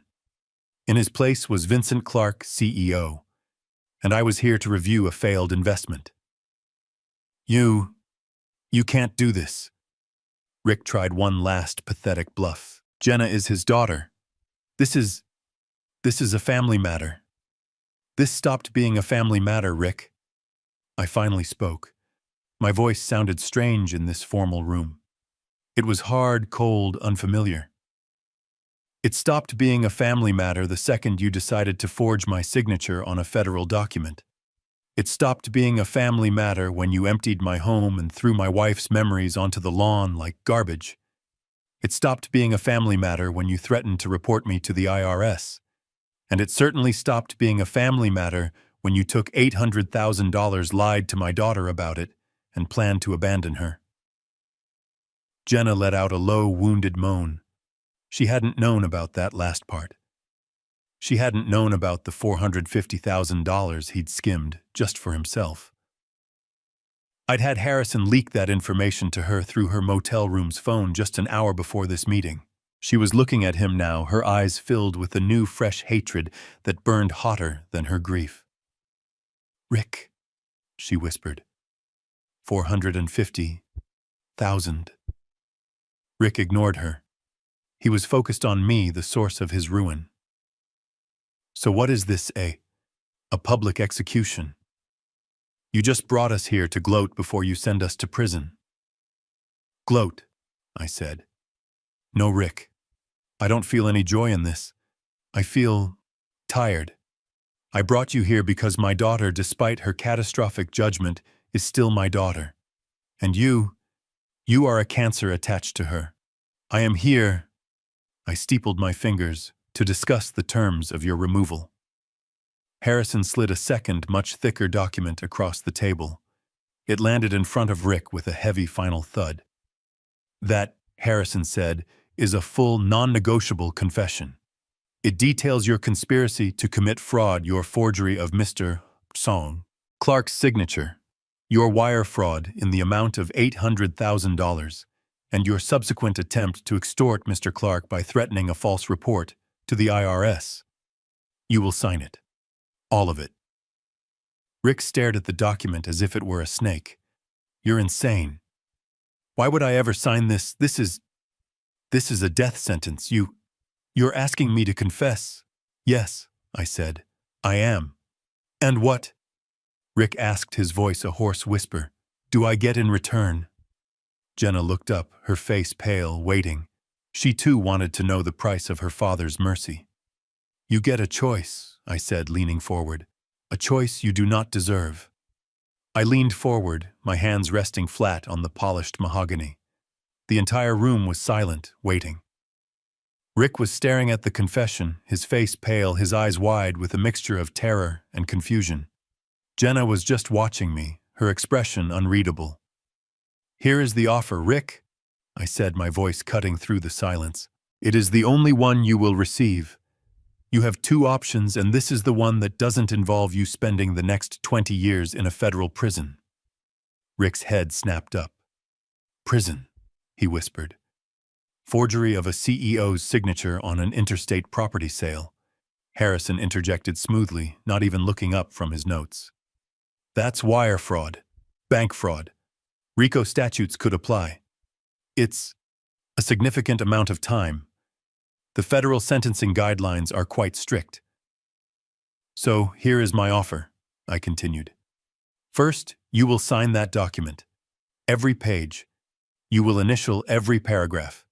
It is a full and binding confession to conspiracy to commit fraud, forgery of my name, and the theft of $800,000. Rick's hands were shaking. You're asking me to just confess? I am not asking, I said. I am telling you. That is the first part. The second part is this. Harrison slid another document across the table. It was much thinner. These are divorce papers. An immediate, uncontested dissolution of your marriage to my daughter, citing irreconcilable differences and your admitted fraudulent behavior.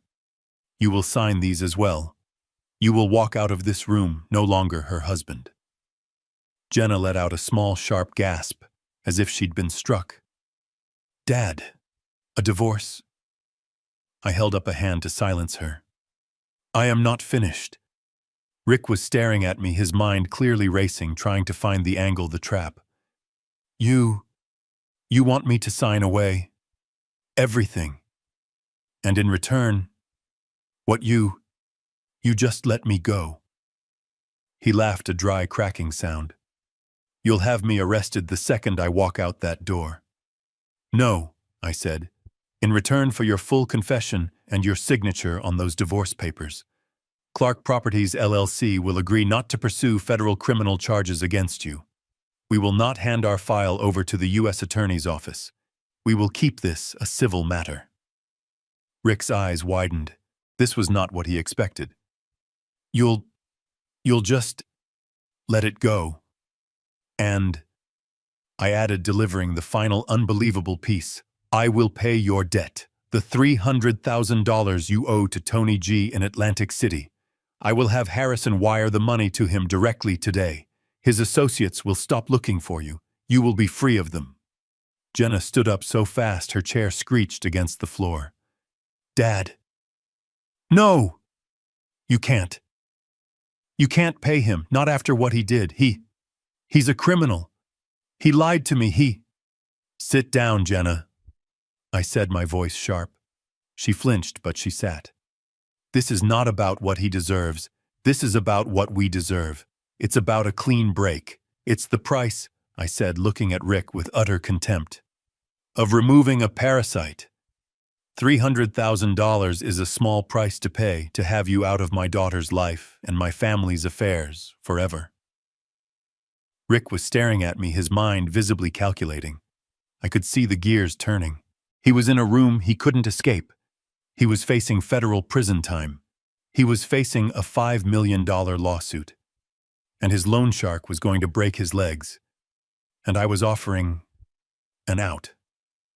A get-out-of-jail-free card. And a $300,000 buyout. He couldn't believe his luck. His arrogance, the very trait that led him to this room, began to seep back in. He saw a loophole. He saw a win. "So," he said slowly, trying to sound casual, "let me get this straight. I signed the papers. I agree to the divorce. You drop the criminal charges, and you pay off Tony G." "Correct," Harrison said. "And that's it. I walk away a free man." He looked at me, a tiny smug smile returning to his lips. He thought he was getting away with it. He thought even after all this, he was winning. "You will walk away," I confirmed. "You will be free from federal prosecution from us. You will be free from your gambling debt." "But," Harrison interjected, as if adding an afterthought, "the $5 million civil suit, of course, remains in full effect." Rick's smile vanished.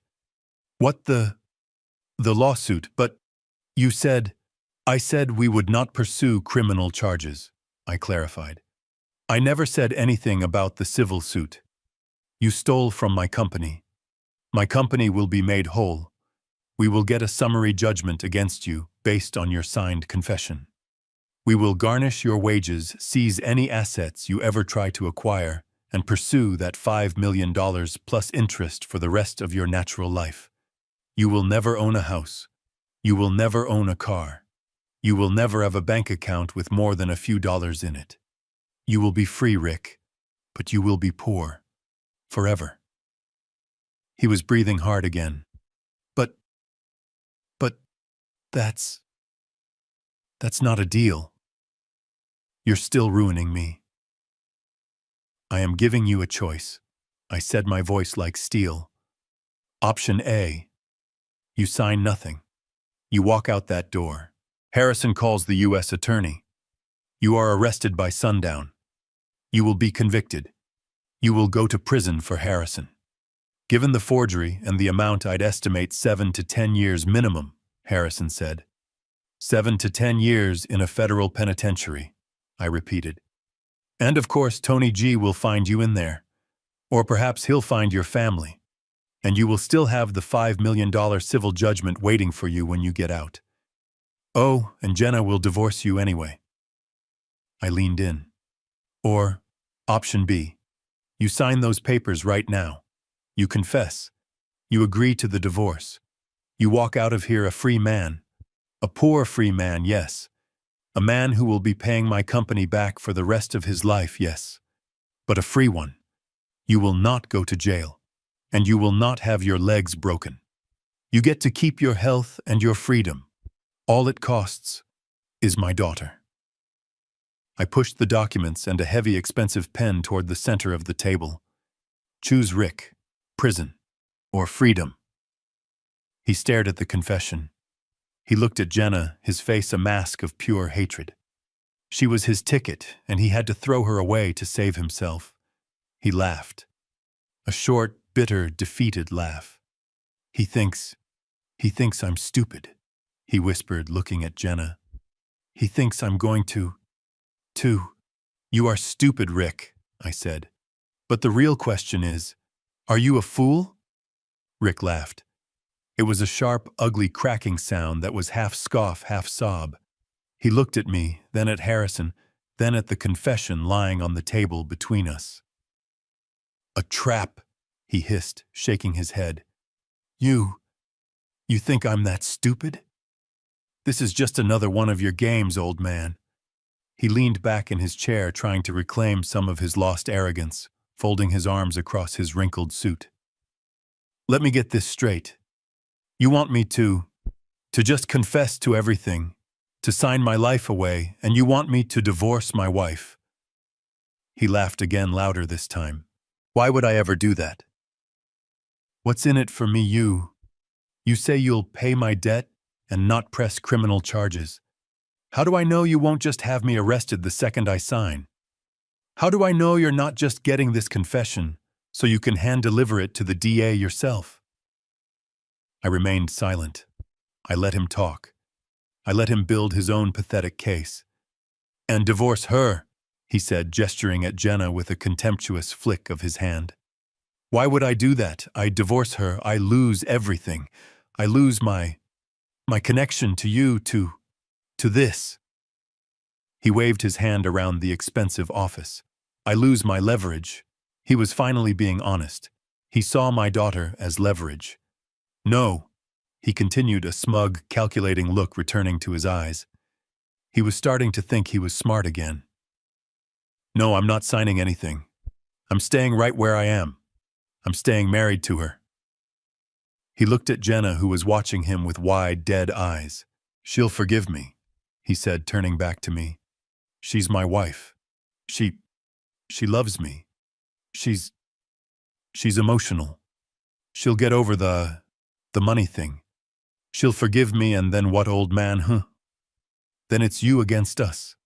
It's you against your own daughter. You think a jury will side with a cold-hearted millionaire who lied to his family for 40 years over his own loving, forgiving daughter. He was still playing the game. He still thought he had a hand. You've got nothing on me without this confession, he pressed on, his voice gaining confidence. It's all just, he said, she said, and she's on my side. Right, Jenna? Right, baby? He looked at her, his voice shifting to a sickening, sweet, manipulative tone. Tell him, baby. Tell him you're not leaving me. Tell him it was all a misunderstanding. We were just trying to help. Jenna said nothing. She just stared at him, her face pale, her expression unreadable. The woman he had abandoned at the Sunlight Inn, the woman he had stolen $450,000 from, was not looking at him with the love he expected. She was looking at him with a cold, quiet hatred I had never seen in her before. But Rick, in his arrogance, couldn't see it. He mistook her stunned silence for weakness, for obedience. See, he said to me, grinning. She's with me. She knows who her real family is. She's not going to let you do this to us.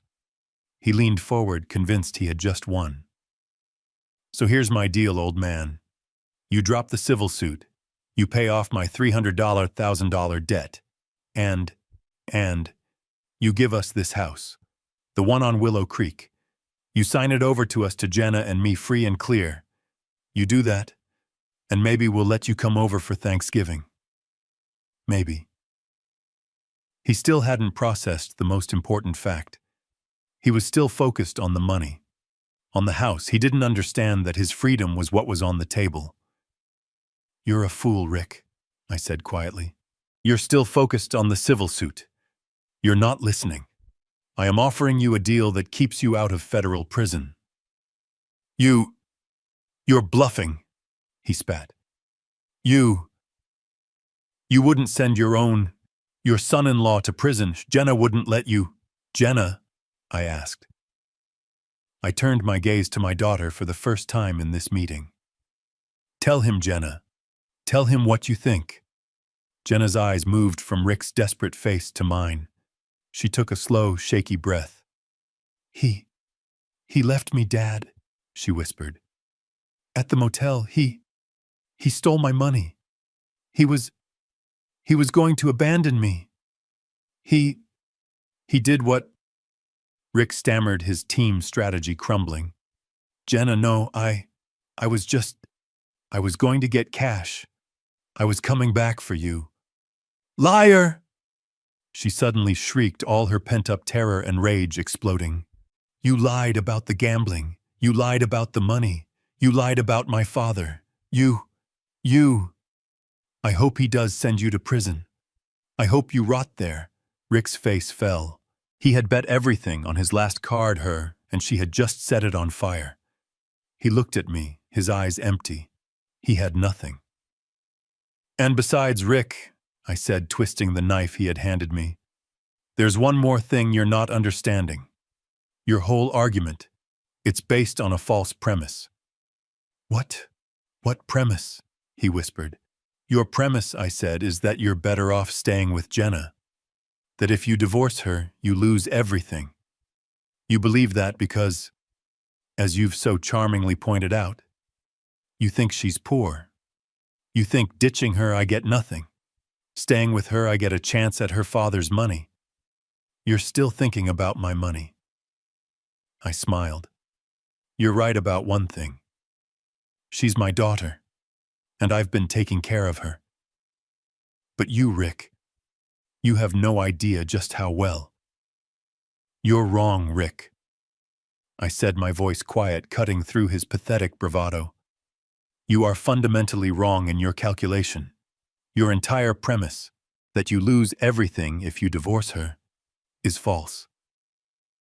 Jenna, I said, turning to my daughter, is not poor. Rick froze. His smug, calculating expression wavered, replaced by a confused frown. What are you talking about? Of course she is. She's your daughter. You kept her as poor as you pretended to be. I didn't answer him. I simply nodded at Harrison. Harrison, with the deliberate, slow movement of a master showman, reached back into his briefcase. He pulled out a third document. This one was different. It wasn't a sheaf of legal papers. It was a single, heavy vellum envelope sealed with the wax emblem of a law firm I knew well. Alice's family firm. He slid it across the table. It stopped directly in front of Jenna. She stared at it. Her name was written on the front in elegant, old-fashioned calligraphy. Jenna Clark Grant. What is this? She whispered, her hand trembling as she reached for it. That, I said, is your mother's will, or rather, the addendum concerning your trust fund. Rick's head snapped toward me. Trust fund, but... What trust fund you said? I said I didn't give her one, I clarified. But her mother was a different story. Alice loved you, Jenna, more than anything in the world. But she was also terrified of what money could do. She saw what it did to her own brothers. She saw what it was starting to do to you, how you were so easily impressed by things. I jested at Rick. She was afraid that one day a man exactly like him, would come along and see your kindness as weakness. She was afraid he would see you as a tool to get to me. So she set something up. A protection. A failsafe. Jenna's fingers fumbled with the wax seal. She broke it and pulled out the thick document inside. Her eyes scanned the first page filled with legal jargon.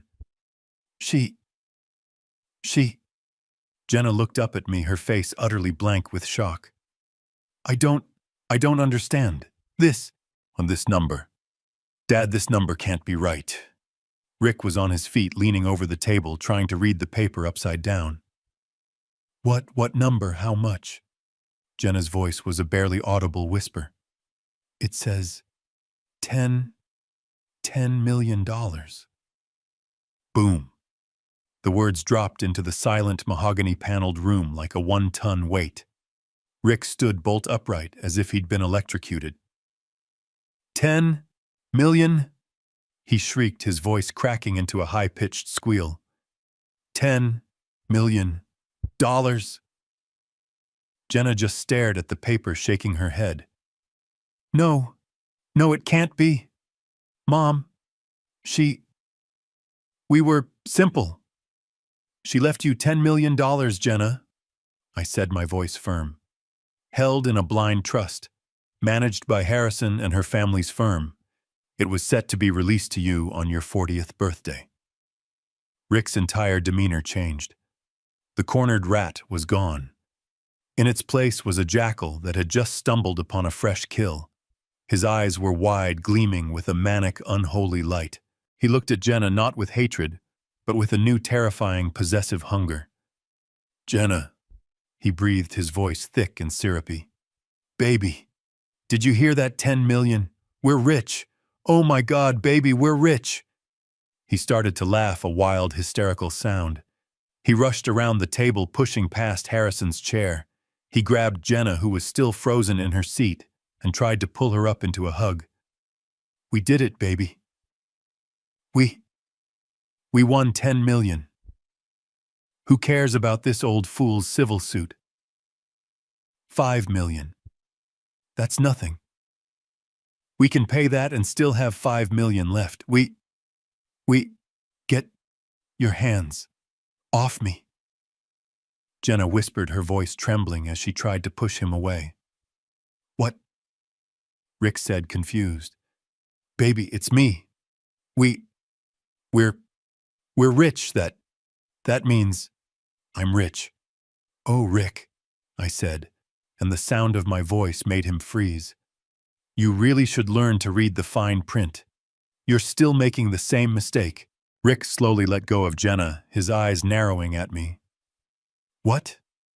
What mistake? What fine print? The money is hers. She's my wife. That means it's our money. Community property. That's the law. You're right, I said. It is the law. Alice knew that. She was a very, very smart woman. I nodded at Harrison. The trust, Harrison said, his voice cutting in, was established with several specific clauses, covenants, conditions. Your wife, Alice, was very thorough. Rick's face began to pale again. Conditions. Yes, I said, leaning forward, finally ready to deliver the checkmate. A condition about you, Rick. A condition specifically about any man my daughter might marry. Yes, I said, my voice cutting through Rick's manic, greedy laughter. $10 million. A very generous gift from a loving mother. Rick, who was still trying to kiss Jenna's tear-stained face, finally froze. He heard the tone in my voice. He slowly turned to look at me, his eyes still gleaming, but now with a flicker of animal caution. What's with that voice? It's hers. It's Jenna's. That means it's ours. Is it? I asked, leaning back in my chair. Harrison, would you be so kind as to read the relevant condition? Alice was particular. With pleasure, Mr. Clark, Harrison said.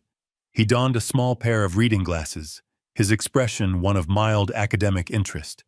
He picked up the trust document Jenna was still holding numbly.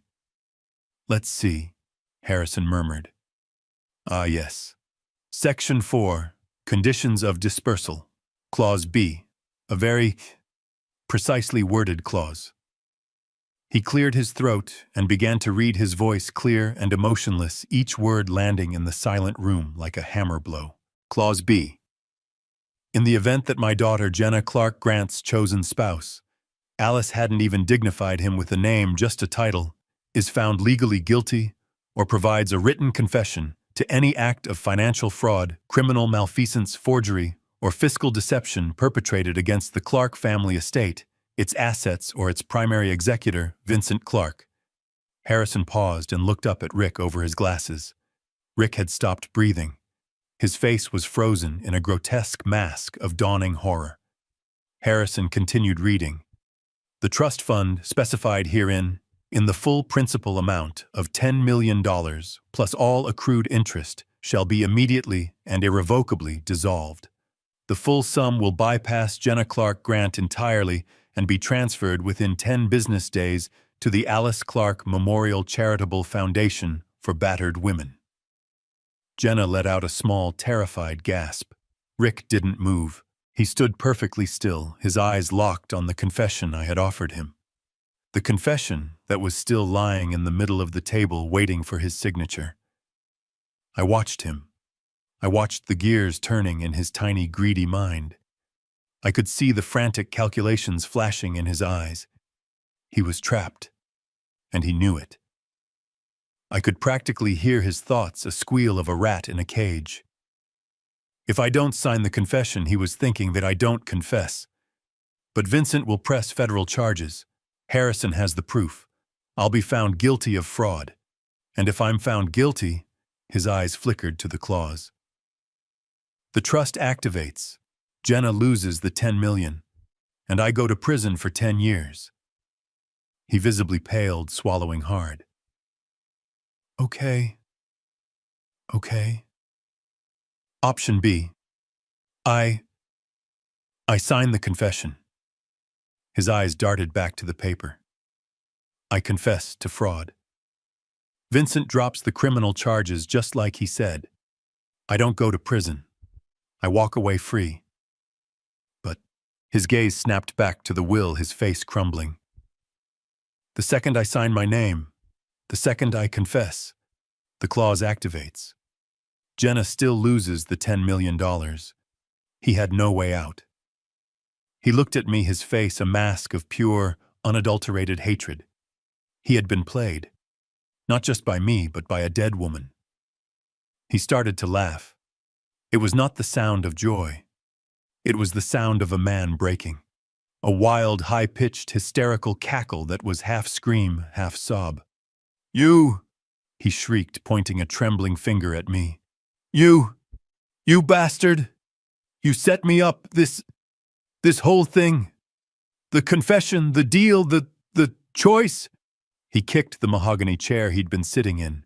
It slammed against the wall with a crack. "It was a trap! It was always a trap!" Jenna was crying again, but in confusion this time. "Dad!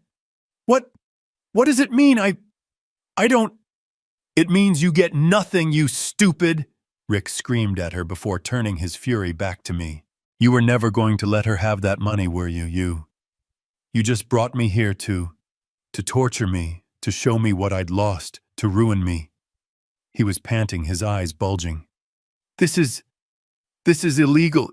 You entrapped me." "I didn't entrap you, Rick," I said, my voice quiet. "I just opened the door. You're the one who ran right through it. You're the one who forged my name. You're the one who stole $800,000. I shook my head, feeling a profound, weary sadness. "I didn't set this up, Rick." I pointed to the document in Jenna's hand. "Alice did.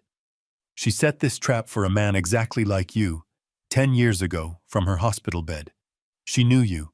She saw you coming even before she'd ever met you." Rick didn't move. He stood frozen, his face a mask of dawning abject horror. He looked at the confession. He looked at the will. He looked at Jenna. He looked at me. He was a rat in a trap, and he could finally see all 4 walls, each one made of solid steel. He started to laugh. It was a terrible, high-pitched, hysterical cackle that was half sob, half scream. "You!" he shrieked, pointing a trembling finger at me, his face slick with sweat. This was a trap. It was always a trap. You set me up." He kicked the heavy mahogany chair he'd been sitting in. It slammed against the wall with a sickening crack.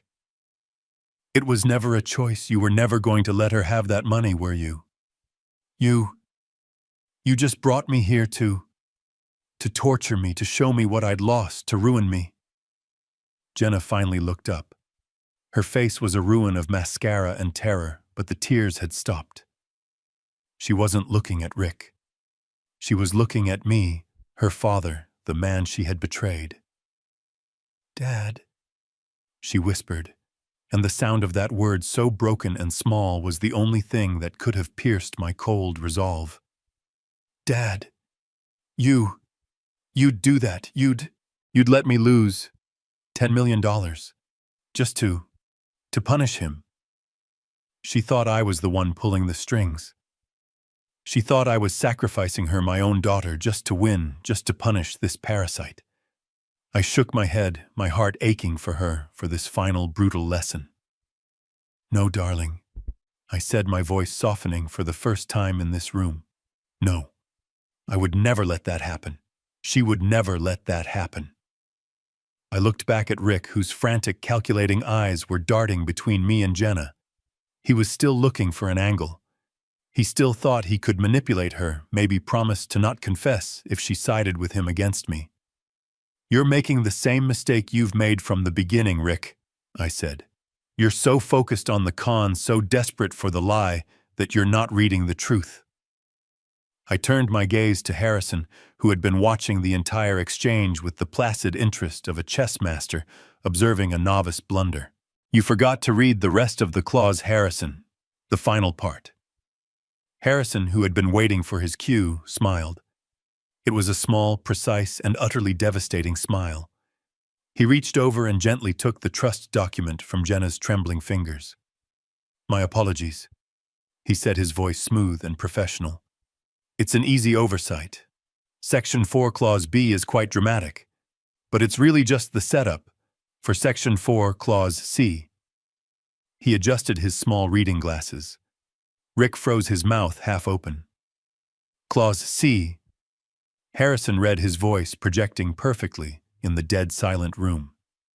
"However, in the event that said marriage to Jenna Clark Grant is dissolved and the primary cause for said dissolution is determined by a court, or," he paused, "by written confession, to be the aforementioned husband's financial fraud, malfeasance, or criminal deception against the Clark family."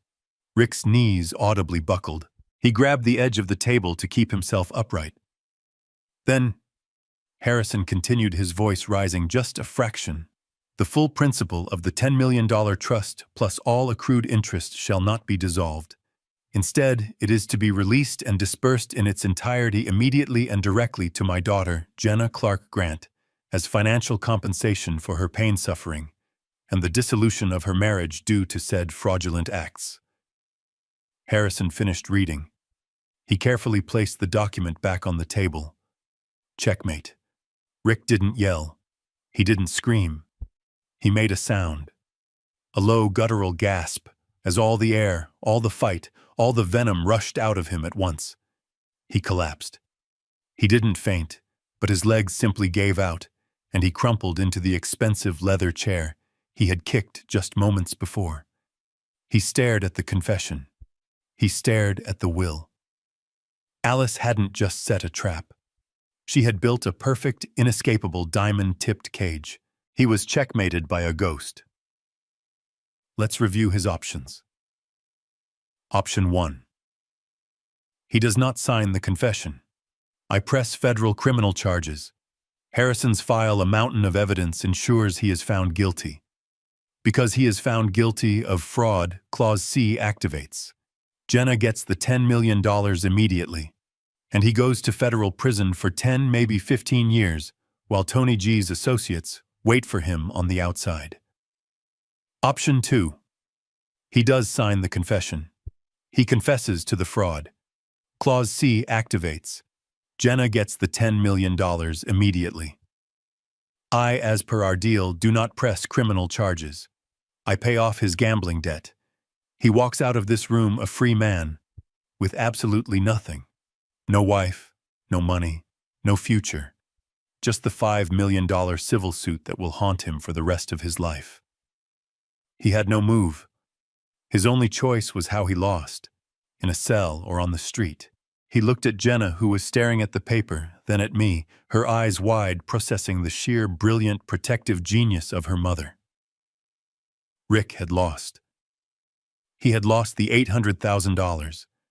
He was still on the hook for the $5 million lawsuit.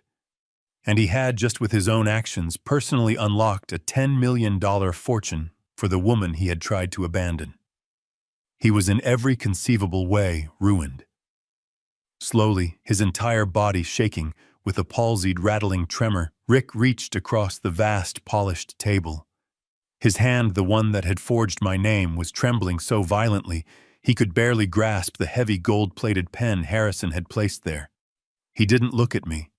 He didn't look at Jenna. He looked at the confession. He stared at it for a long, agonizing minute. I heard a single broken sob escape his lips. It was the sound of a man's entire fraudulent life ending in a single silent moment. He uncapped the pen. He signed the confession first. His signature was a jagged, angry, defeated scrawl. Then Harrison, without a word, slid the divorce papers in front of him. He signed those, too. He signed away his crimes. He signed away his marriage. He signed away his future. He dropped the pen. It rolled silently on the mahogany. It was done. Harrison was brutally efficient. Within an hour, the $300,000 was wired from one of my corporate accounts to an offshore entity in Atlantic City. The debt was paid. Rick, clutching his copy of the divorce decree, didn't even look back. He walked out of that office, a free man with nothing, and vanished. I never heard from him again. Jenna's $10 million was released by the trust the following week. She was overnight an independently wealthy woman. She didn't have to work another day in her life. But the first thing she did was not buy a new car or a penthouse. The first thing she did was take $1 million of that inheritance and donate it in her mother's name to a national charity for victims of domestic financial abuse. A week later, she moved out of the Sunlight Inn. She didn't buy a mansion.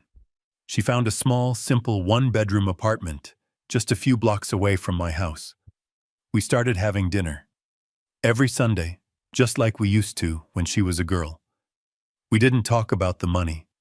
We didn't talk about Rick. Instead, we talked about Alice. I told her stories about her mother. She had been too young to remember about her mother's wisdom, her quiet strength. Last Sunday, she was over at my house. I was in the kitchen, and she was sitting in the small rocking chair, the one I had repaired. "Dad," she said quietly, looking at her hands. "I've been thinking. I want to go back to school." I paused, holding a dish. "Oh, yeah," she said, looking up at me, her eyes clear for the first time in years. I'm thinking about law school. I think I'd like to help people. People like Harrison. People like you." I looked at her, my daughter finally seeing the woman her mother always knew she could be. I smiled a real smile, warm and full. "Your mother," I said, my voice thick, "would be so very proud." This story teaches us a powerful lesson. True wealth is not about the car you drive or the clothes you wear, but about the character you build and the integrity you maintain. Greed is a poison that blinds people, causing them to underestimate those they should respect most. It shows that judging others by appearances can lead to devastating consequences, and that the quietest, most humble person in the room might just be the most powerful one. Ultimately, betrayal has a price, and the truth, no matter how long it's hidden, will always find its way to the light. What would you have done in Vincent's position, and do you believe his daughter deserved a second chance after her betrayal? Let me know your thoughts in the comments below.